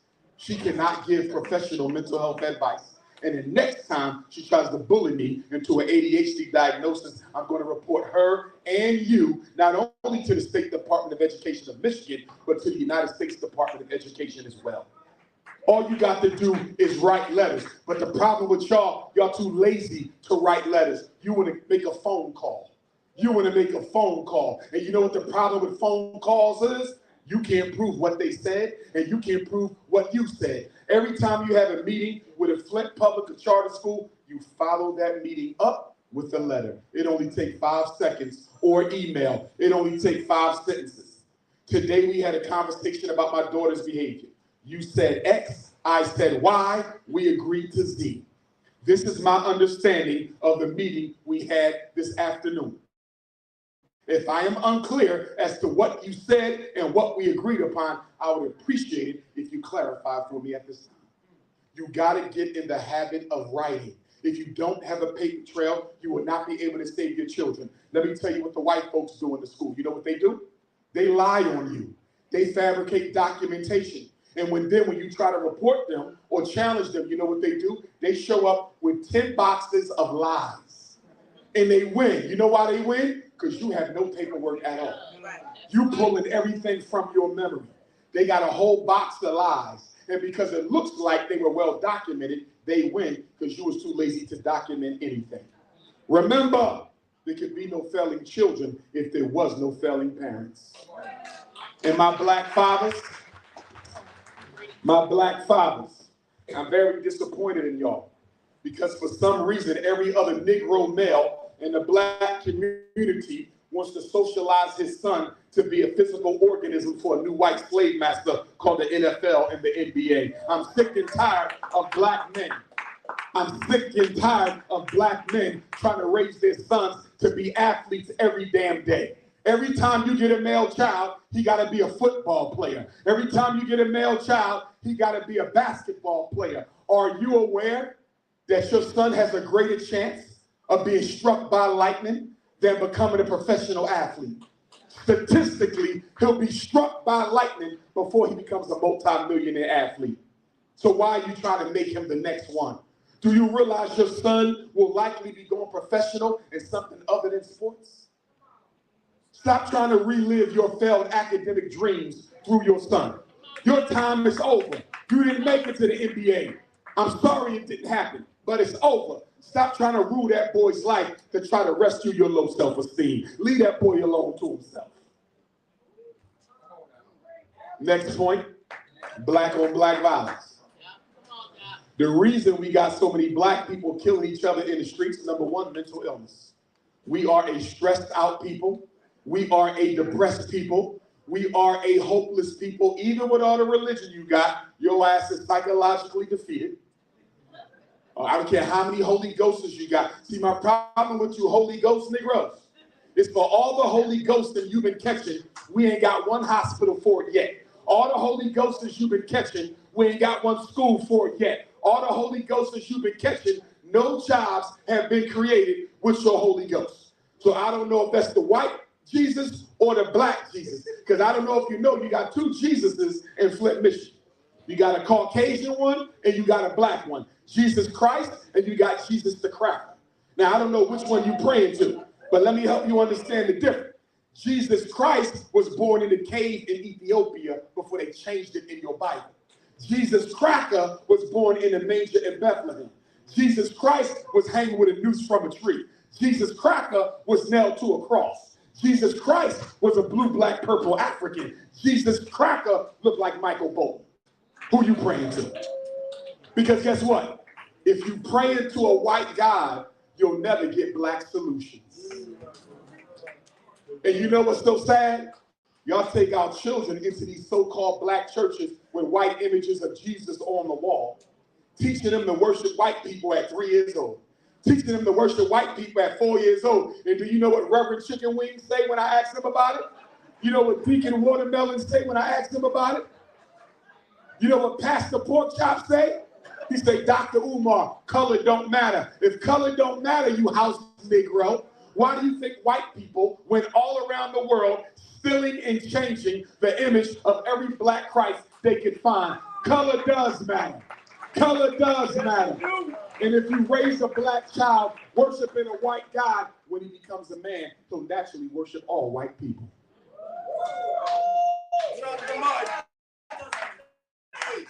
Now, I'm so disappointed in us as black people because a couple years ago, when Joe Biden first got elected, there was a massacre of Chinese women inside the parlors in Atlanta. And I don't have a problem saying that what happened to those Asian women was wrong. And I don't have a problem that the president decided to issue an anti-Asian hate executive order. But you know what I got a problem with? How is it we get one Chinese massacre, and after one Chinese massacre in one day, Chinese women get an anti-Asian hate bill overnight? Yeah. Joe Biden and Kamala Harris flew to Georgia to meet with the Asian community. Black women been being beat, raped, killed, kidnapped for 400 years, and no anti-black woman hate bill yet. That's the problem I have with this nonsense. And then he signs an anti-transgender hate bill. Okay, I don't agree with the lifestyle, but I agree nobody should be hurt because of their mental confusion. But I'm trying to understand how you sign an anti-transgender hate bill when the George Floyd police reform bill still sitting on Congress's desk. Help me understand. Because when our ancestors got off those ships and built this country for free, there was no Asians on that damn slave ship. There was no transgenders on that slave ship. There were no Ukrainians on that slave ship. There was no Israelis on that slave ship. There was no Afghanis on that slave ship. So how you got time to be sending billions of dollars of our reparations money to Afghanis, Ukrainians, LGBTQs, Chinese, Israel, and you ain't even took care of the black people who built this country? And then, in an act of complete disrespect, after he gave the Asians money and laws, after he gave the homosexuals money and laws, after he gave the immigrants money and laws, you know what Joe Biden did for you? He gave you a Juneteenth holiday. We didn't need no damn holiday. We were already celebrating Juneteenth, cracker. We didn't need you to come and baptize it. And guess what, Flint? Joe Biden didn't make Juneteenth a holiday to help us. He made Juneteenth a holiday to hurt us. You know why? Study every holiday the U.S. government chose to celebrate. They took the value and the sacredness out of the holiday. Once they made Dr. King's birthday a national holiday, they use it as a free day of cleaning up so city workers ain't got to do their job.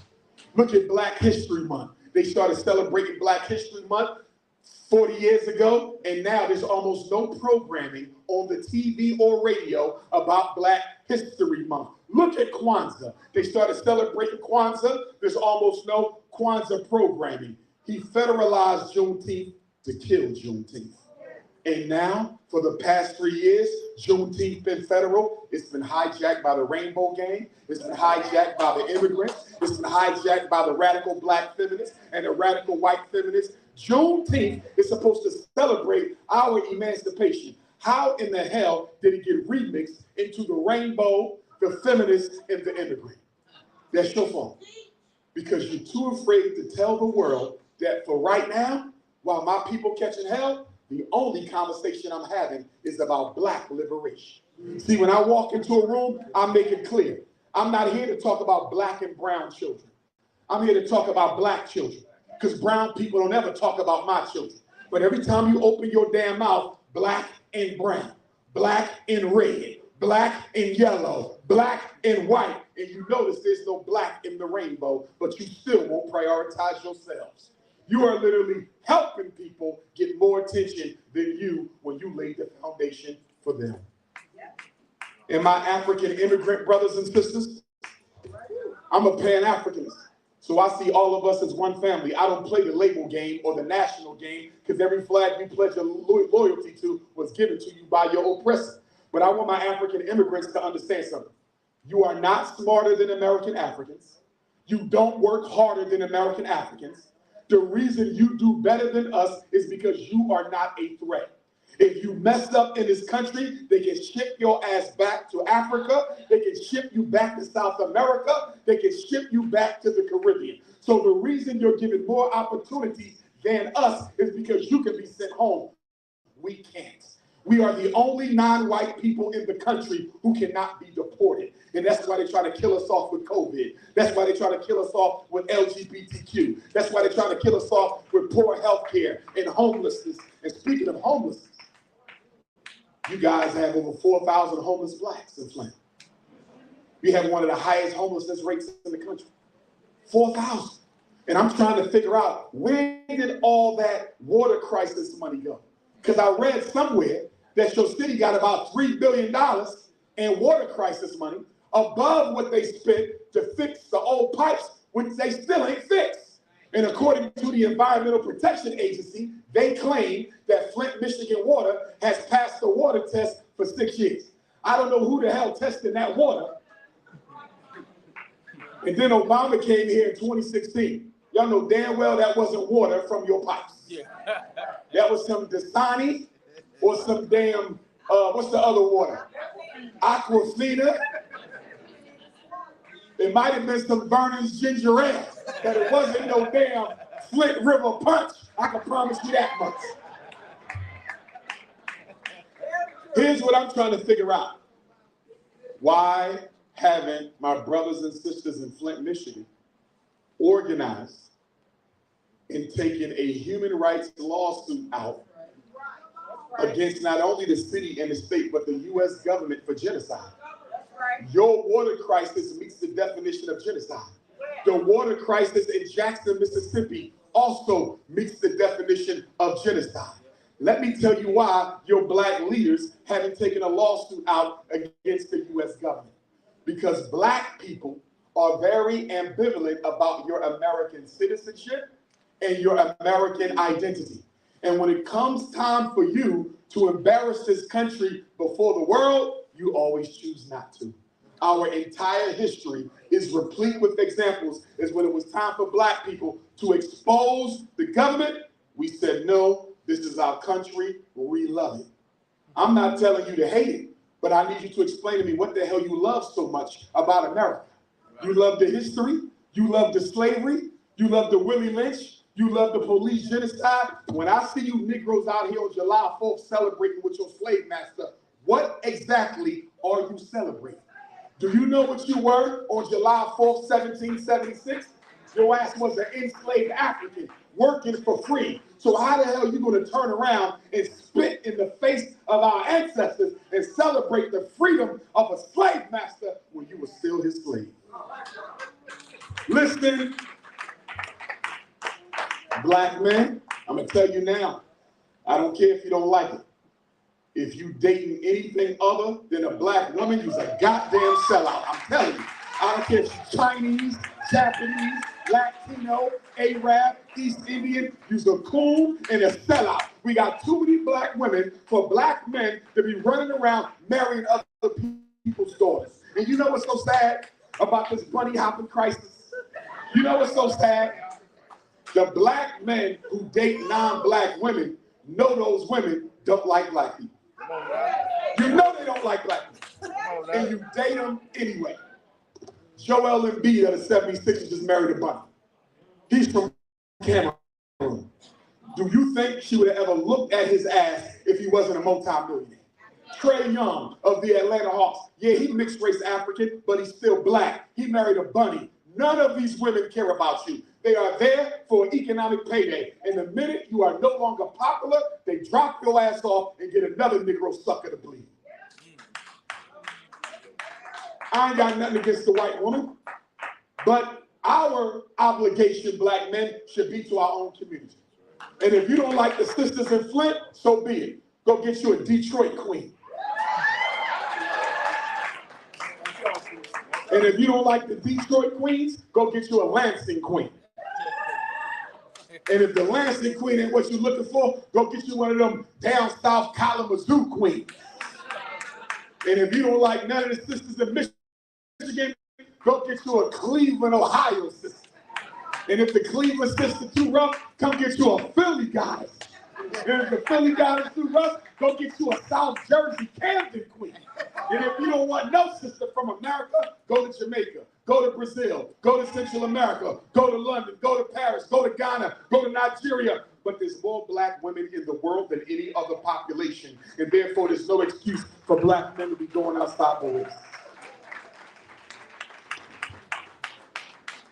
Brothers and sisters, getting back to our children. Parents, 7 years and younger, they don't get tested for anything except speech.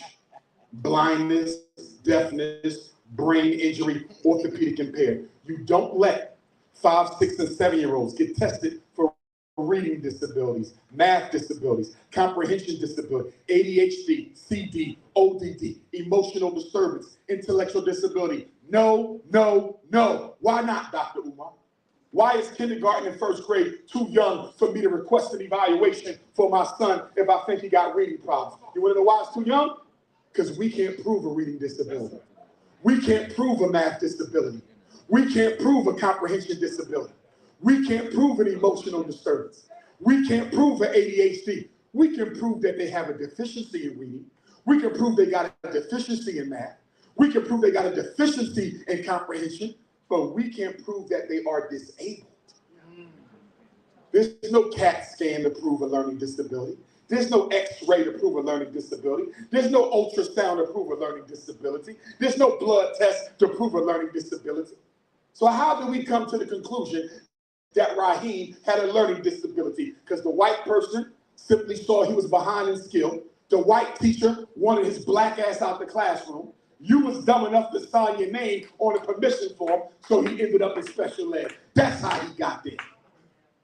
Don't you know they get money every time you put your kids in special ed? Special ed is a business. Special ed is a hustle. Special ed is a racket of making money off black children you know you never taught. Come on, brothers and sisters, we got to wake up. Now, number 3, I want my mothers to hear me. Stop treating your child's teacher like she's your life coach. You black mothers are walking into these schools in Flint, telling all your business to Susie, Suzette, and Jenny. And guess what Susie, Suzette, and Jenny are doing? Father in jail? Let me make a note of that. Mom used to be on drugs? Let me make a note of that. Family homeless? Let me make a note of that. Living in your mama basement with 6 kids? Let me make a note of that. Domestic violence recovery? Let me make a note of that. Opioid addict? Let me make a note of that. And guess what? When they approach you to put your child in special ed, or when they approach you to demand medication and you say no, guess what Suzette, Susie, and Daphne go do? They go to Principal Dr. Workenberger. And Dr. Workenberger is going to call Flint Child Services. Oh yeah, we got a Shaquita Jackson in here, Raekwon's mother. She smelled like weed. She looked like she high. Raekwon done wore the same dirty socks for 2 weeks straight. Teeth ain't never brushed. We think she's high. We think she's an addict, and we don't think she's being properly cared for. They're not going to tell the social worker that they're only doing this as punishment because you didn't go along with the scam. So guess what they're going to do? They're going to come to your house, look in the refrigerator, see that you only got a half pint of milk, and they're going to take all the damn kids out. And guess what they're going to give your kids to?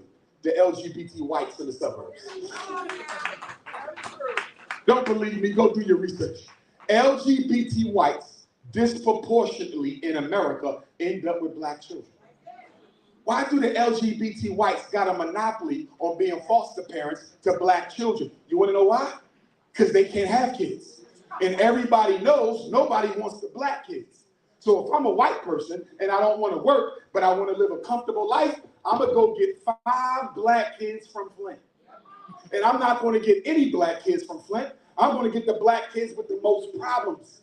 I'm going to get the schizophrenic black kid. I'm going to get the post-traumatic stress disorder black kid. I'm going to get the one who was sexually violated and sexually trafficked. I'm going to get the bipolar black kid. I'm going to get the one who was born addicted to crack because I know. And I'm going to get me an autistic baby because I know I'm going to get the highest money from the state.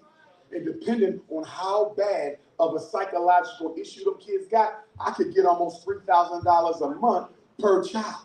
So when you driving around Michigan and you see these white people with a whole army of crazy black kids, and you're like, why they got all these crazy black kids? You know why? 3,000, 5,000, 2,000, 1,500, middle class house, middle class car, middle class life, no job, and you thought slavery was over. Come on now. I remember when I was growing up, if a child's mother was out tricking, if the father was in jail, we never told the social worker. We never called the police to come get them. We never told the school that there's some kids next door. I think they in there alone. Guess what grandma did? Guess what great grandma did? They would go next door and say, Raekwon and Raylisha, get your homework, get your schoolwork, get as many clothes as you can. You coming to live with Dr. Umar and my wife. Right. And you're going to stay with me and my wife until your parents come back. And guess what? If they never come back, you'll be with us until you graduate from high school. And we're not going to tell nobody. Because once upon a time, the black community used to take care of itself. Once upon a time, we used to take care of ourselves. And with all this religion y'all keep on professing, we done became the selfishest people in this country. We more selfish than a white man his damn self. Oh no? How you got 4,000 homeless blacks in Flint? Because guess what? All the hair store shops, they still open. You still buying weave. You still buying perm. You still dyeing your hair brown and blue net and every other snow bunny color your ass can find. But we got homeless blacks. Black man, I see you got your Jordans on. I see you got your Timbs. I see you got your rims. I see you got that nice SUV outside. I see you take your woman out to eat at the best restaurants in Flint. But we got all these black boys without no after-school jobs, and now they robbing our grandmothers at the ATM. They robbing our moms at the store because black men refuse to be accountable for black boys. And I know some Negro going to say, Dr. Umar, I got 5 sons, and I take care of mine. Good job, black man. But guess what? When I talk about our children, I'm talking about all the children, not just the ones you fathered. What about the ones you didn't father? Because in African culture, the children belong to the community, not the parents. So if there's a homeless black child in Flint, we all guilty until that child got a place to sleep. Come on now. Come on now. And I know some of you Negroes are going to say, wait a minute, Dr. Umar. I know you Mr. Pan-African and all that, but I ain't from Africa. My ancestor was already here. I'm a pretendian. Well, guess what, pretendians? Pretend Indians, you fake-ass Cherokee, Choctaw, and everything else you want to be. Guess what? You might got a little bit of Cherokee blood, so do I. You might got a little Choctaw blood, so do I. But since when do you get one drop of somebody else and you cease being black? When did that shit stop? Because I know a lot of white people with a drop of black and they ass ain't stopped being Caucasian yet. But the minute your self-hating ass find out you got a little bit of this, 2 scoops of this, a tablespoon of this, now you running around with a damn tomahawk. And they won't even let your ass on the Indian reservation nowhere. Listen up, pretendians. Since you're not black, why the hell you look just like Nigerians then? You're not black? Let me take your ass to Ghana this summer. I found 50 people look just like you, and none of them got a tomahawk in their hand. You know what your problem is? You hate yourself. And you're willing to be anything that you think gets more respect than you. Did you know that the Native Americans are not even the first migration of people to this country? We was here before them. And the modern Native American is a mixed race, a split between the African and the Asian. So you don't want to be all black. You just rather be part black. Shut your ass up. I'm tired of this I ain't from Africa crap. Guess what? There's 6 stages of modern man. And all 6 stages of modern man can be found in Africa. It's the only continent where we can find all 6 stages. You ain't got 6 in North America. You ain't got 6 in South America. Some of y'all think y'all from Asia. We ain't got 6 stages in Asia. The only continent with 6 stages of modern man is Africa. If we never left the continent, we would have never evolved into anybody else. Those are the facts. But don't use that as an excuse to try to be colorblind, because some of y'all do that shit and say, well, since everybody come from us, ain't we all one? Here you go again with that low self-esteem shit. White people don't like you. Brown people don't like you. Red people don't like you. Yellow people don't like you. So keep on playing the multicultural game if you want until they exterminate all of us. Leave the COVID shot alone. Do not take the COVID shot. The COVID shot is worse than the damn COVID virus. Most of us dying from the vaccination. You know how many people I know lost their parents and grandparents over COVID? I know people got paralyzed over the COVID shot. I know people had heart attacks over the COVID shot. People had kidney failure over the COVID shot.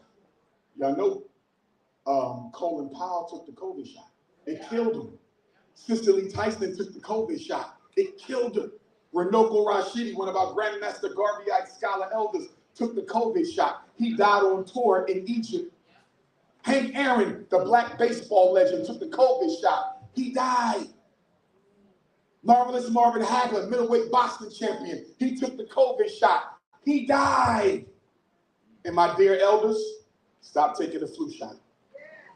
Stop running to Walgreens and Walmart or wherever you go, Dr. Death office. Stop taking the flu shot.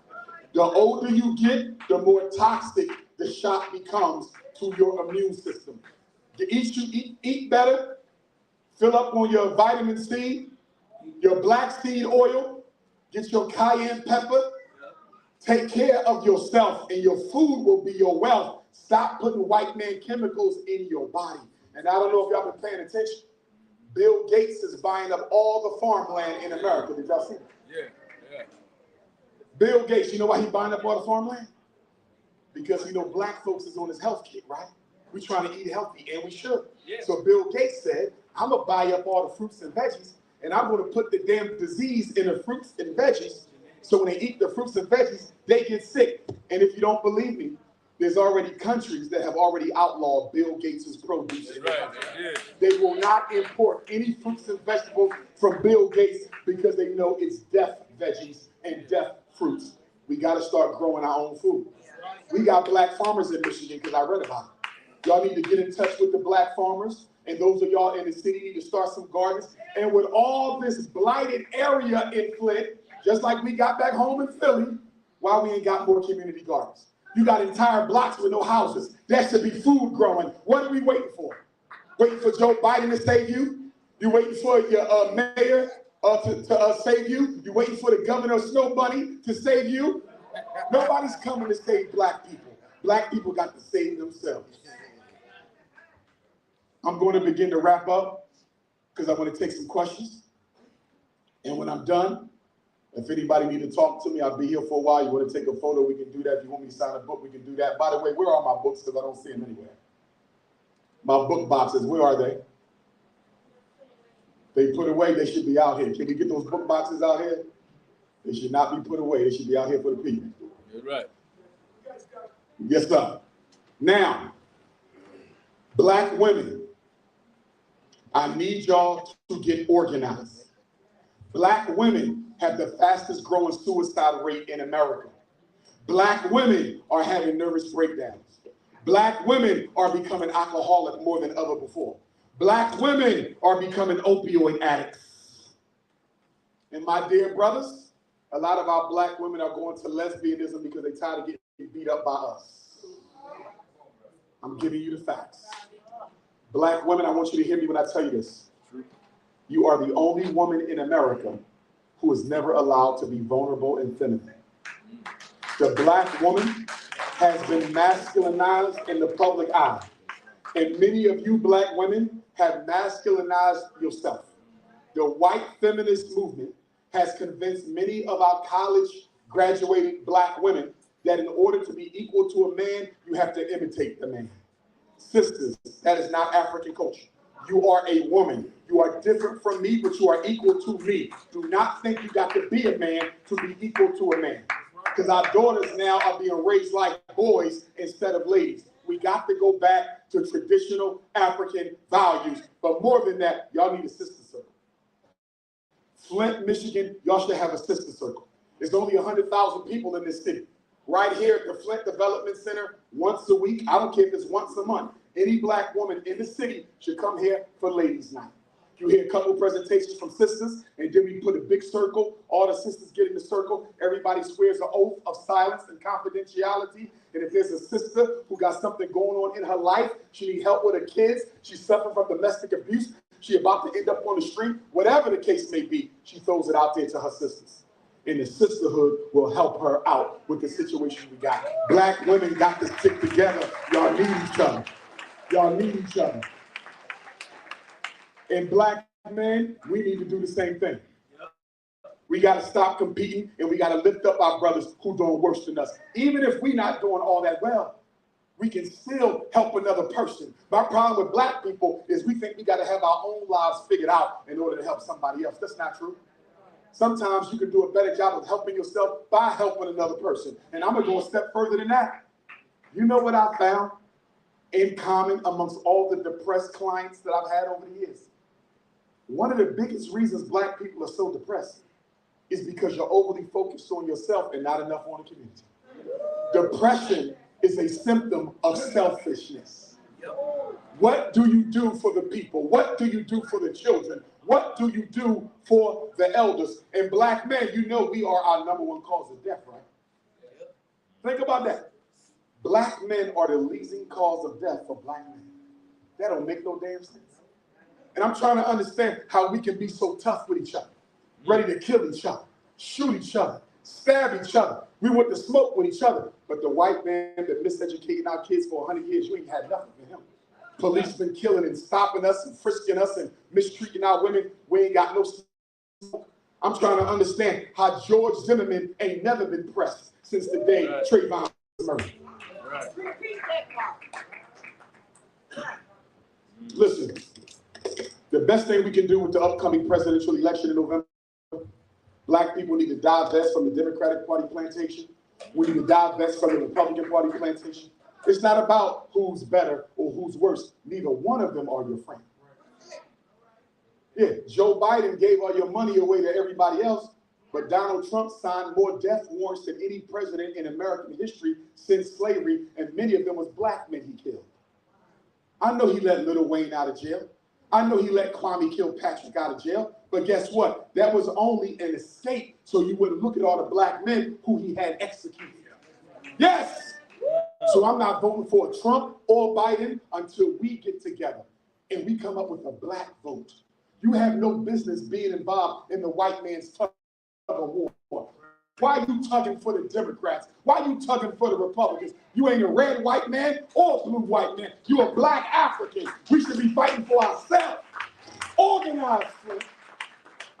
And the next time somebody want to run for mayor, they got to come here and talk to you first. Right. You want to be city council, you got to come here and talk to me first. You want to be the next governor, you got to come to Flint and talk to us first. You want to be president of the United States, you got to come to the black community and answer this question. The reason why nobody takes the black vote seriously is because the Democrats know you're going to vote for them no matter what they do. And the Republicans know you ain't going to vote for them no matter what they do. So if I know I get your vote, why do I care about your agenda? And if I know I don't get your vote, why do I care about your agenda? Brothers and sisters, we're going to keep on being taken for granted until the end of time, until we cut the slave chain to the Democratic Party plantation house and the Republican Party plantation house and stand on a black first political foundation. We don't need a party. We just need a union. Black folks organized in solidarity together, promising all to vote in the same direction. We need a game changer, Flint. We need a game changer.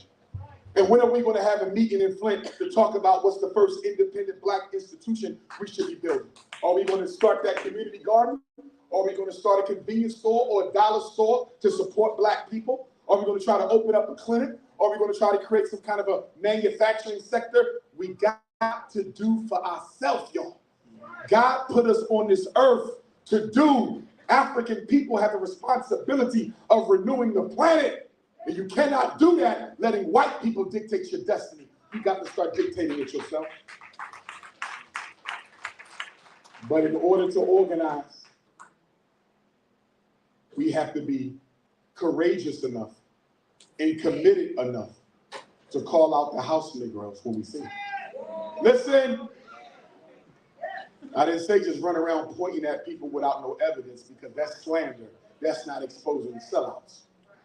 You got some black bourgeoisies we can use. And we got some ghetto Negroes we can never trust.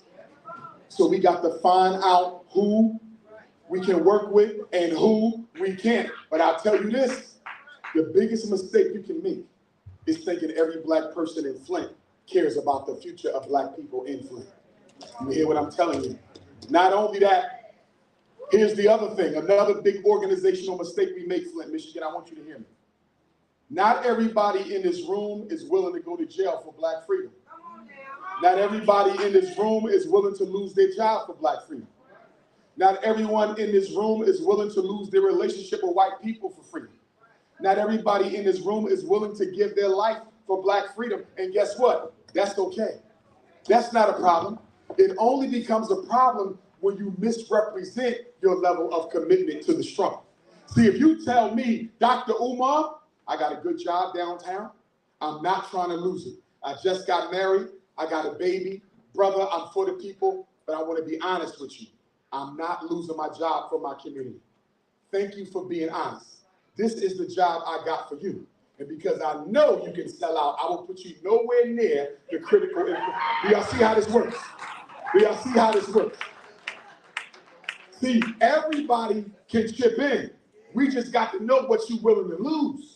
If you ain't willing to lose nothing, we keep you on the outside, and you can just bring black information. For example, your mayor, he ain't trying to lose. So guess what, Mr. Mayor? I know you can't be at the meetings like that because the white folks will get you. But what I need you to do is bring us the information. What are they planning in Lansing against us?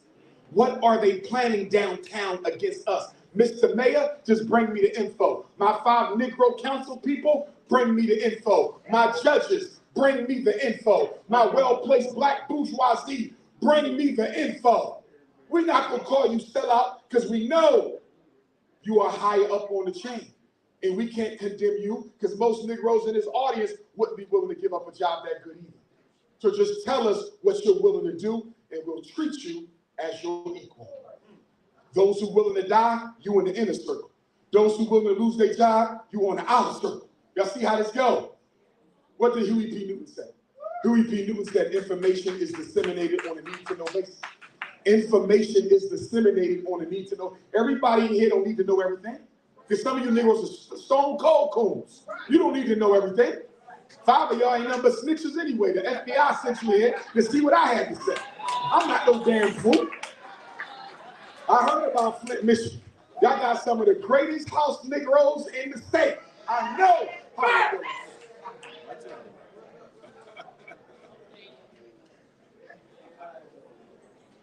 The Buick factory and the GM factory, they gone and you still cooning. Let me say this. Come on now. Sex trafficking is a big problem. Yeah. I hope you know where your daughter's at right now. Your 12 to 17-year-old girls, you better know where they're at every day. You better know where they're at every time. If you haven't met their boyfriend, you're not on their job. If you haven't met their boyfriend parents, you're not on your job. How do you know your daughter's boyfriend's father ain't a sex trafficker? How do you know your daughter's boyfriend mama ain't a child molester? You ain't meet the parents? What about the girls your daughter hang with? She got 5 close girlfriends. Have you been to the house? Have you met the siblings? Have you met the parents? Do you know the average age of a male sex trafficker is 27 and the average age of a female sex trafficker is 26? They not old. When most of you think of child sex trafficking, you think of old white men, old black men. No, these are the young men on the corner who your daughters think are sexy and swagalicious and attractive. They running game on your daughter long enough to pop that Xanny, pop that opioid pill, pop that Percocet, and the next thing you know, she's waking up in the back of a trailer somewhere headed to Mexico. You better know where your daughters are. And guess who's the number one commodity on the child sex trafficking market? Black teenage girls. Black teenage girls. And guess what the sex traffickers said when they were interviewed? They said, why do y'all go for the black girls more than the red, the white, the yellow, and the brown? And you know what them crackers said? Because if we get caught with a black girl, we're likely to get less time. If you don't believe me, go do your research. It's on the internet. The interviews are on the internet. If we get caught with the black girls, we won't do that much time. You know why, black women? Because y'all like socializing your daughters for sex. 5 years old with long eyelashes, 9 years old with lipstick, 12 years old in a mini skirt, 14 years old in high heels. What the hell are you doing? Don't you know black women are the most victimized sexually? And your perpetrators are the least likely to be convicted when they violate you. And here you are with a little girl selling sex in 4th and 5th grade. Not with her body, but with the way you dressing her up. Come on, y'all. Make the man pay attention to this, not those down there. You got to put the sacredness back in your vagina, black woman. The black vagina is sacred. Return it to its proper place. Return it to its proper place. 2 announcements before I close. And can we get the books out, please? Where are they? Books in. Okay, do me a favor, Queen Mother. They should be on the table by now. 3 boxes should be open and on the table in case somebody wants to buy one, because I'm about to wrap up soon. A separate room? Okay, I would have preferred that they were right back there on that table. I don't know why we needed a separate room. Security purposes, okay. So, 2 announcements. Number 1, y'all know for the past 10 years, we were raising money for a school. Frederick Douglass Marcus Carter. Originally, we wanted to buy the HBCU St. Paul's College in Southern Virginia. The Chinese bought it. So after the Chinese bought the HBCU, which is an embarrassment upon all of us, we then started looking for a regular day school. I thought I was going to end up in Detroit because Detroit had a bunch of schools we had the money to pay. But you know what the problem was? The Detroit public schools would not show me any schools in good condition. They only showed me the worst of the worst. They showed me the schools with no roof, schools with no back, schools with the water up to my chest. So then I went to the Catholic schools, and I found 5 Catholic schools in Detroit that we could afford. So I contacted the Archdiocese after they let me walk through the school. I said, I want this school right here. And you know what the realtor said? They want to see your curriculum. I said, what you want to see my curriculum for? I'm not a charter school. I'm about to pay you straight up cash for this building. And we done with each other. They found out who I was, so they would not sell to me. And guess what? Every one of those 5 schools are still sitting in Detroit unsold. Okay? I'm bringing this up to you, Flint, because y'all got some closed down schools. If I couldn't get FDMG Detroit, maybe I can get FDMG Flint. Y'all need to talk to your mayor. Y'all need to talk to your city council. Y'all need to talk to your state rep. Y'all need to talk to your state senator, because remember, it's the state that run education. The feds don't run education. The feds only run the money that they give into your schools, like special ed, JROTC. Education is a state right. It is a federal interest, and it is a local function. So you need to talk to your state reps and your state senators and your mayor, because he has influence. He's a black man. Can we get one of these schools? We don't need no money, because I'm a Garveyite. I'm a Pan-Africanist. I do not take nothing from white folks. Not even a bullshit. You understand? All we want is the school building. If y'all can get me a school, we can rehab that school, and we can open up Frederick Douglass Marcus Garvey Flint, Michigan campus. Brother. In lieu of that, we finished all the renovations on the school in Delaware. For those of you who have donated to the school, we're going to be having an indoor paint day. It's only open to donors. If you never donated, you're never coming in there. So you better get to your Cash App and your PayPal or send me a check of money order, because nobody is coming in that building who ain't give us a damn penny in 10 years to save black boys. Shame on your ass. But anyway, for those of you who have donated, if you're interested in coming down, we're going to have a paint week in 2 days. Saturday and Sunday, I'm looking for 30 volunteers.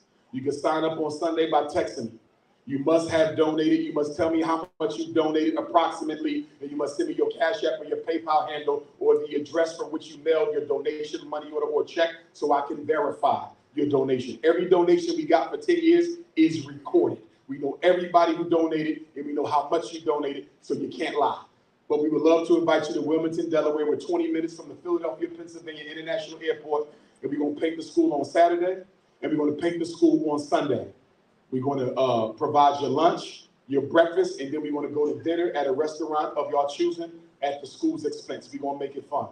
It's a paint weekend, so if anybody want to come help us paint, please get in contact with me after Sunday. Also after Sunday, we're going to Africa this summer, my 7th annual group trip. We're going to Ghana, we're going to Gambia, and we're going to Senegal. If you've never been to Africa, you might want to come with Dr. Umar. 14 days, 14 nights, 4 days in Senegal, 4 days in Gambia. The rest of the days are in Ghana. We're going to the Gorée Island slave dungeon. We're going to Jufre Island, where Alex Haley's ancestors come from. We're going to the new Pan-African Museum in Senegal. We're going to the Cape Coast Castle Slave Dungeon in Ghana, the El Mina Slave Dungeon in Ghana, the Prempe Museum, the Kente Cloth Museum, the Wood Carving Museum, the Bead Museum. You're going to get you an African name from a traditional African chief, not the kind you get at the library on Black History Month, but a real African name, African food. If you want to get some African clothes, all the tellers will be there. All my dashikis come from the continent, and we're going to have some fun. So if you want to go on an Africa trip, you can sign up beginning Sunday. It's going to be about $5,000 per person. Everything is included except your spending money and 1 meal per day. There's double occupancy. If you want your own room for the whole 2 weeks, it's going to be a little bit more. No coons could go on my trip, no buddy hoppers could go on my trip, and no haters could go on my trip. I hope you got your passport. If you ain't got your passport, you better hurry up and get it. Okay, black man, if you owe child support, you will not be able to get a passport until you clear out all your child support. So get that child support bill down, marry your baby mom so she'll take you off of it. Let me say this. Let me say this about black love, and I'm gonna end it. But before I say this about black love, I want to give you my number in case you need to reach Dr. Umar personally. Take your cell phone out of your ink pen. I'm gonna give you my number 3 times. First time, 215-989-9858. Second time, 215-989-9858. Third time, 215-989-9858. If you need a consultation with your child, you can text me. I do charge $75 for the telephone consult, $100 if you want to look at my handsome face while we talk. The choice is yours. But don't call me for a consult if you ain't got your paperwork. The first thing I'm going to ask you for are the psychological evaluations. In the United States of America, a child must be evaluated every 3 years. If your child has an IEP, they must be reevaluated every 3 years. If your child is intellectually disabled, which means they have an IQ score beneath 70, along with an adaptive behavior impairment in a major life domain, they have to be reevaluated every 2 years. So if your child was put in special ed in the 3rd grade and they now in the 11th grade, there's a 3rd grade eval, there's a 6th grade eval, there's a 9th grade eval, and they're going to get a 12th grade exit eval. If your child went in special ed in the 1st grade, there's a 4th grade eval, a 7th grade eval, a 10th grade eval. Make sure you keep up with evaluation dates. Make sure you keep up with IEP dates. But most of all, I need to see the evaluation. You know why? Because I'm going to look at your child's evaluation and determine if this was a bull crap classification, diagnosis, or not. Now, there's one parent consult I do for free. You don't have to pay me at all. You know what that one is? Intellectual disability, formerly known as mental retardation. If any of you have a child who is evaluated and determined by these white folks to be retarded or intellectually disabled, Barack Obama changed the terminology in 2009 from mental retardation to intellectual disability. If you got a son or daughter and you've been told that they are retarded, you better get Dr. Umar that evaluation ASAP. Stop believing what these white people tell you. Black children in America are 4 times as likely to be called retarded than non-black children. And some of y'all take this label and you run with it. And you know one of the reasons why y'all run with that false intellectual disability label is because you get the most Social Security money for it. Some of y'all will keep y'all children retarded, knowing they're not retarded, just so you can get that money from the state. It's a damn shame. I've had children sit in front of me and I'm giving them an IQ test and they are deliberately getting answers wrong and I can tell. You know why? Because mommy and daddy whispered in their ear, do poorly on the test, because if you don't, we won't get the money, and if we don't get enough money, we might all end up homeless. So we're forcing our kids to be retarded so we can get that money from the state. I'm telling you what I know. We can talk about racism, but what about trifling black people? I want to close with a quote, but first I want to give you a story of a black man by the name of Booker T. Washington, who was born a slave in West Virginia. Booker T. Washington walked by foot from West Virginia to Hampton Institute. A white man founded and was the president of Hampton.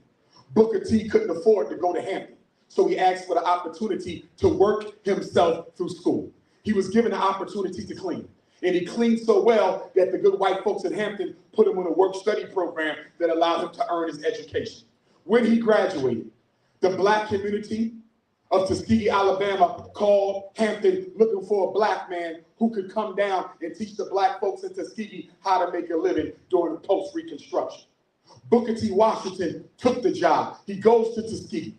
When he gets there, there's no school.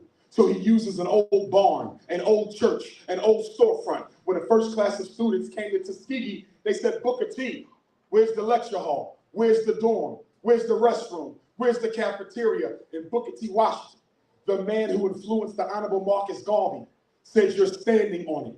And Booker T. Washington made the children of Tuskegee Institute roll up their sleeves. They dug up the land, made their own bricks, built their own buildings, made their own clothes, grew their own food. They became so popular for making bricks that the white construction companies would come and buy bricks from the Tuskegee students instead of from the white construction companies. And then Booker T said, I need a science teacher. He heard of a black man by the name of Dr. George Washington Carver, castrated as a child by the white folks who took him in because they was afraid he would have sex with their daughter. So George Washington Carver never had any children. At the time, Booker T was inviting George Washington to Tuskegee. The white pharmaceutical companies were trying to offer him jobs. The Ford Foundation wanted George Washington Carver. The pharmaceutical industry wanted George Washington Carver. He turned them all down and went down to Tuskegee. And when he got there, that black man, George Washington Carver, born a slave, looked at that black man, Booker T. Washington, born a slave. And he said, Booker T., where's my faculty office? Where's my botany clinic? Where's my farm? Where's my office? And he said, George, all I got is what you see. And so that enslaved African, Dr. George Washington Carver, the greatest scientist in America at the time, goes to the trash dump of the students of Tuskegee, and out of the garbage, he takes aluminum, copper, tin, metal, and he gives you more than 300 products from the peanut. He gives you more than 500 products from the soybean. He gives you more than 400 products from the sweet potato. Why do I give you this story of Booker T. Washington and George Washington Carver? You know why I give it to you? Because I'm trying to understand how we come from ancestors who had nothing and did everything. You have everything, and we've done almost nothing. Brothers and sisters,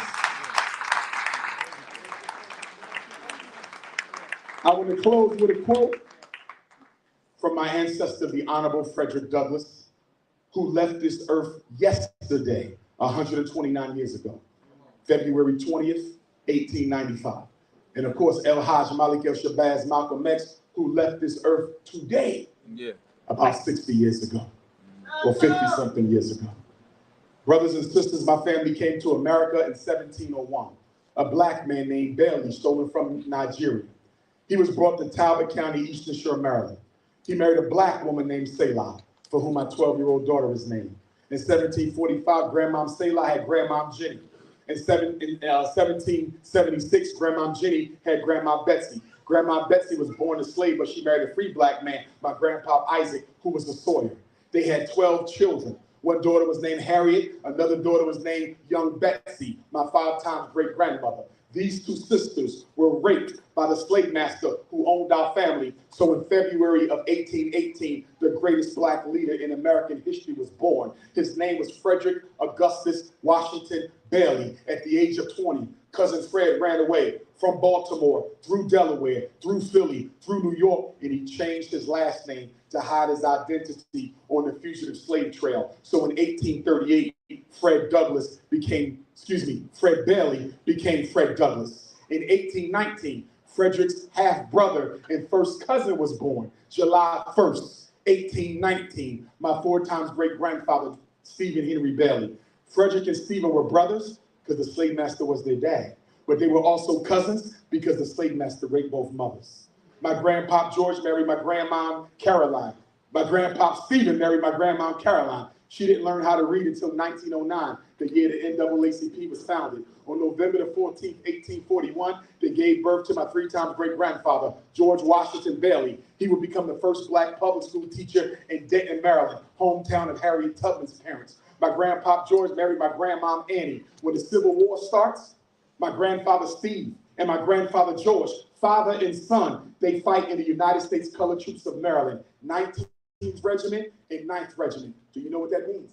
That means my grandfather George was there when Robert E. Lee surrendered at the Appomattox Courthouse in Virginia. My ancestors was a part of that fight. Guess where else my grandfather was? He was in Galveston, Texas on June 19th when General Gordon Granger read Special Order Number 3, emancipating all Africans held in bondage in Texas, which gave us the Juneteenth holiday. My grandfather was there. Why do I say that? Because these white women in Flint are teaching our black children that Abraham Lincoln freed the slaves. Abraham Lincoln didn't free the slaves. The slaves freed Abraham Lincoln, brothers and sisters. So then my cousins, Lewis and Charles, the sons of Frederick Douglass, they go to Boston, Massachusetts 54th Colored Regiment. If you've ever seen the movie Glory, Denzel Washington and Morgan Freeman, and Morgan Freeman has been cooning lately, but Denzel and Morgan, that's the story of the sons of Frederick Douglass, Lewis and Charles, my cousins. After the Civil War, my grandpa George and grandma Annie had grandma Caroline. She moved to Philadelphia. She has grandma Vivian. Grandma Vivian marries a Spanish-speaking Cuban African from Havana, Cuba. My great-grandfather Cicero, who I met on his deathbed.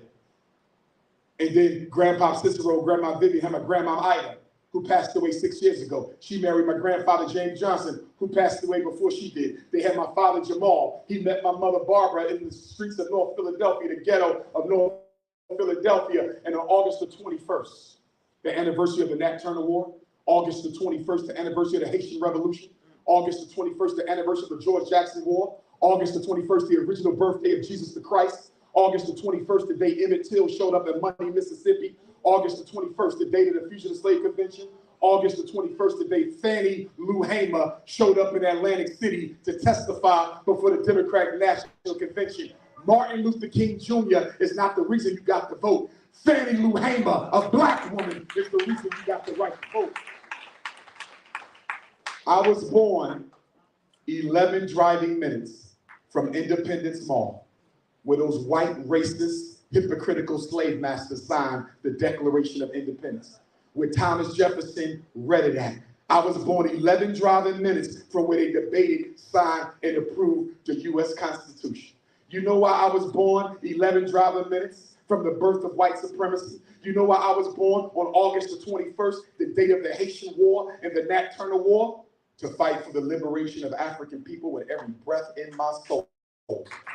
Frederick Douglass said, if there is no struggle, there is no progress. Those who profess to favor freedom but deprecate agitation are like men who want crops without pulling up the ground. They want the rain, but they're scared of the thunder or the lightning. They want the ocean, but you're scared of the awful roar of the waves. Frederick Douglass said, a man may not get all you pay for, but you will pay for everything that you get. And if we as a people are ever to become free of the injustices inflicted upon us, we must pay for their removal. We may have to pay with blood. We may have to pay with blows. We may have to pay with our life. But power concedes nothing without a demand. It never did, and it never will. Frederick Douglass said, for 20 years, I prayed on my knees to God for freedom, but the good Lord gave me no freedom until I got up off my knees and start praying with my feet. He said, you want respect from white people? Why do you look for pity? The man who pities you would never respect you, and the man who respects you has no need for pity. Frederick Douglass said, it's better to raise strong children than to repair broken men. The most honorable Marcus Messiah Garvey, who gave us the largest black organization in modern history. The most honorable Marcus Messiah Garvey, the only black man that built a mass movement without the need for religion. The honorable Marcus Garvey, the only black man to give us an international economic trade and distribution system. Marcus Garvey said, without confidence in yourself, you are twice defeated in the race of life. With confidence, you have won, even before you have started. Marcus Garvey said the greatest weapon used against the Negro is disorganization. He said if the black man and woman are not careful, you will drink in all the poison of Western civilization and you will die from the effects of it. Marcus Garvey was once asked, are you an African or are you a Jamaican? Are you an African or are you a Jamaican? And that bold, black, nappy-head black man stood up and said, you asked me, am I African or am I Jamaican? I tell you, I would never, ever give up a continent for an island. I am an African, yesterday, today, and all times. Flint, Michigan, I love you, black family.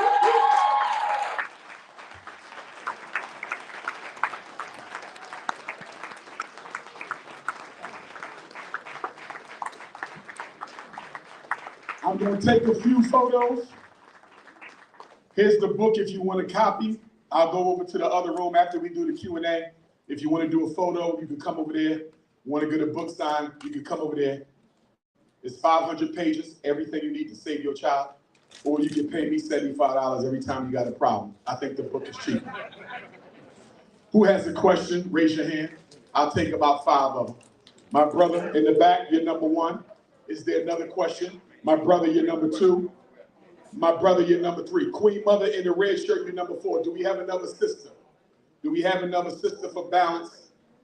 If there's no other sister question, I'll go to Queen in the blue with the head wrap, you're number 5. Number 1, go right ahead. I will repeat the question. I just wanted to know your stance on side or both or however you want to say supporting Brother Dr. Cornel West. Brother Dr. Cornel West, I love my brother. I think he got a good heart, but he's married to Sand Bunny. Yeah. And so, you know, any black man as a bunny hopper, I have a difficult time supporting. But I love him as a person. But as long as he got that non-African spouse, I can't take him seriously. Question number 2. Where my number 2 at? What's your number, Bob? What's yours? Black people never remember their number. This is a global phenomenon. I've done Q&A in Africa, they don't remember the number. Q&A in London, they don't remember the number. Q&A in Jamaica, they don't remember the number. I don't know what it is about black folks. Go ahead, King. Yes, sir. Yes, sir. I noticed everything that you have talked about tonight has something to do with a mental condition of the human mind. Absolutely. Now, everyone in this room, my name is Brother Brooklyn. I'm going to tell you, I wrote this book, Lessons from the School of Hard Knocks, about my journey from Brooklyn, New York to retiring as a robotic engineer. Yes, but I also got 20 years of prison ministry. Yes, sir. Seeing the same human mind, yes, sir. Seeing the same human black mind, make the same human black mistakes that gets us incarcerated. And it's very simple, sir. If you go to 8th graders right now and ask them, have you ever seen or taught something about your brain, and they tell you no, that's what the problem is to me. Because every problem we had tonight starts with the story we tell ourselves, but we don't know where that story comes from. So my question to you, how, and I'm asking, who do I need to talk to help me multiply this information? Yes, sir. And that's my question for anyone in here. How can we multiply what we don't know? Have consciousness of our own little brain. And to me, that's how we start getting mentally manipulated. I agree with most of that, Bob. Okay, yes, sir. Now I want us to make sure we don't confuse wisdom with knowledge. Sometimes we load up so much on the knowledge, but we ain't got no damn common sense. In other words, we could go to any prison in Flint. A lot of them brothers are knowledgeable. sir. but they didn't have the wisdom when they was on the streets. Yes, sir. So we got to marry the wisdom of the elders to the knowledge that so many of these young folks are now getting due to the preponderance of available information. Marry them together. But more than the wisdom and more than the knowledge, or along with the wisdom and the knowledge, we need organization. Without organization, nothing changes. As Pan-Africanist Kwame Ture Stokely Carmichael said, leaders don't make history. The masses make history. Leaders get the credit. So we should be meeting here at the Flint Development Center once a week to talk about one thing, not ideology, not religion, not the sellouts, but what are we going to do for ourselves? Purpose. I do not go to meetings with black people unless we coming together to talk about a purpose. What is the purpose of this meeting? Is it to build a school? Is it to build a credit union? Is it to stop the violence? Is it to help our women? Is it to get our people off the street? Purpose! And you gotta have 2 sergeant of arms at every black meeting. You know why? Because there's always gonna be an ego in the room who think their opinion is more important than everybody else's. And they'll get on the microphone and they'll dominate the entire meeting because they think they got a God's right to make everybody listen to them. So you gotta have 2 sergeant of arms to put the big ego out so people can refocus on the task at hand. A lot of black people say, I don't want to meet no more. Well, guess what, brothers and sisters? If you don't want to meet, nothing changes. We have to meet. Chinese meet, Jews meet, Arabs meet. The problem is our meetings are undisciplined. Our meetings are unstructured. Our meetings are unorganized. The meeting is the heart and soul of organization.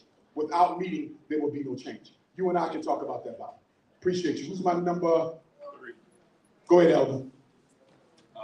My question involves how do you beat a local culture that holds everybody down?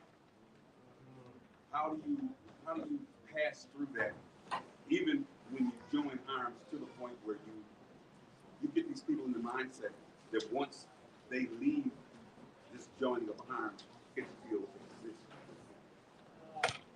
You know what I'm saying? And so we have a local culture that is crab in the barrel. But you can break it.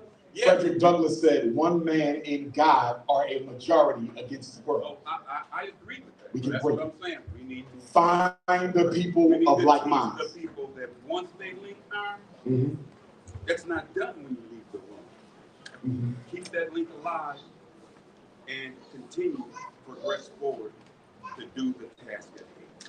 I agree with you. 2 points. Number 1, the reason why it's so hard for a lot of us to energize black people is black people are very perceptive. We can tell an opportunist when we see one.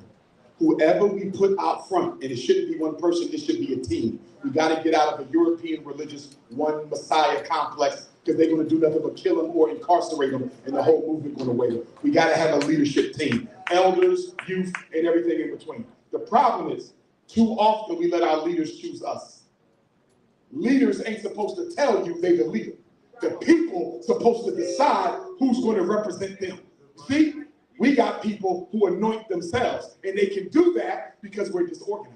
If you were organized, there could be no self-anointed leader. But because we're disorganized, people choose us. And as you can see, they don't do much once they get in leadership. So we have to choose. The next mayor of Flint should come from the people. And in order for the next mayor of Flint to come from the people, taking nothing away from the current mayor because I don't know him. But guess what? Most black elected officials are Democrats. They are slaves of the Democratic Party. They can't serve the interests of black people because they're funded by the Democratic Party. So if we want the next mayor of Flint to be loyal to black people, you know what that means? That means you got to sacrifice your Christmas money and your 4th of July money and your New Year's money and finance his or her campaign. Your mayor, your council people will only be as loyal to us as we are financially loyal to them. If Dr. Umar comes to Flint and becomes mayor, but I got to get my money from Bank of America, I got to get my money from GM, I got to get my money from Ford, I'm going to sell out before I even step into the office. You got to keep your elected officials loyal by doing what? Financing the campaign. Voting is not the most important thing you do. Financing is the most important thing you do. Voting is the second most important thing you do. What did Meyer Rothschild say? The Caucasian Jew who created the international banking cartel. You know what he said? He said, give me control over a people's money. I care not who makes the laws. Money runs politics. Politics don't run money. And until black people start using some of our $2 trillion to control these politicians, we'll never get anywhere. Let's rap, Baba. Let's rap. What Queen Mother in the red? I would like to know if we came together under one unity flag, like Marcus Garvey did, bringing all the nations around the world, international as well as national here, and we came up under one flag, and we as a nation of people would find a unity under a unified flag. I think that it would give the number of people a little bit more motivation to know that I belong to someone or a body of people, that we can eventually come together on one unified flag and make it a one national flag, like Marcus Garvey did. People brought the world together with one unified flag. And I think that every year, every city, every state should fly that red, black, and green flag throughout.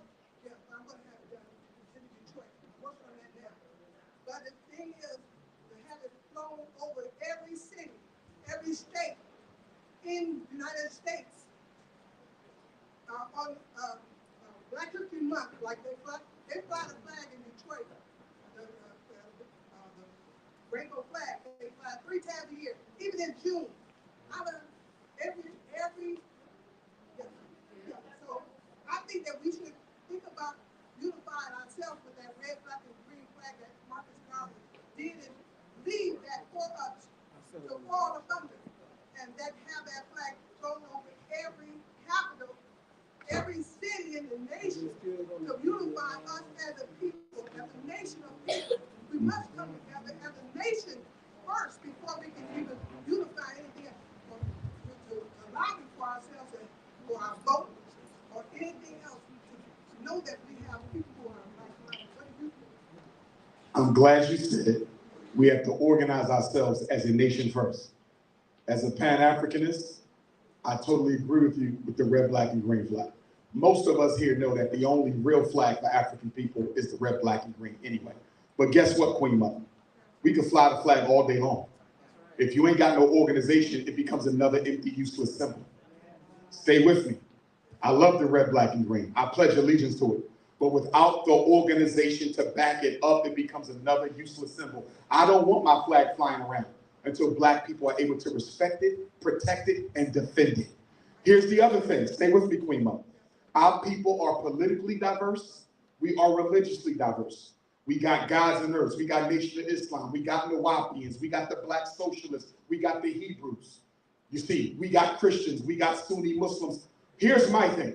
Diversity is not a problem. It should be embraced as a strength.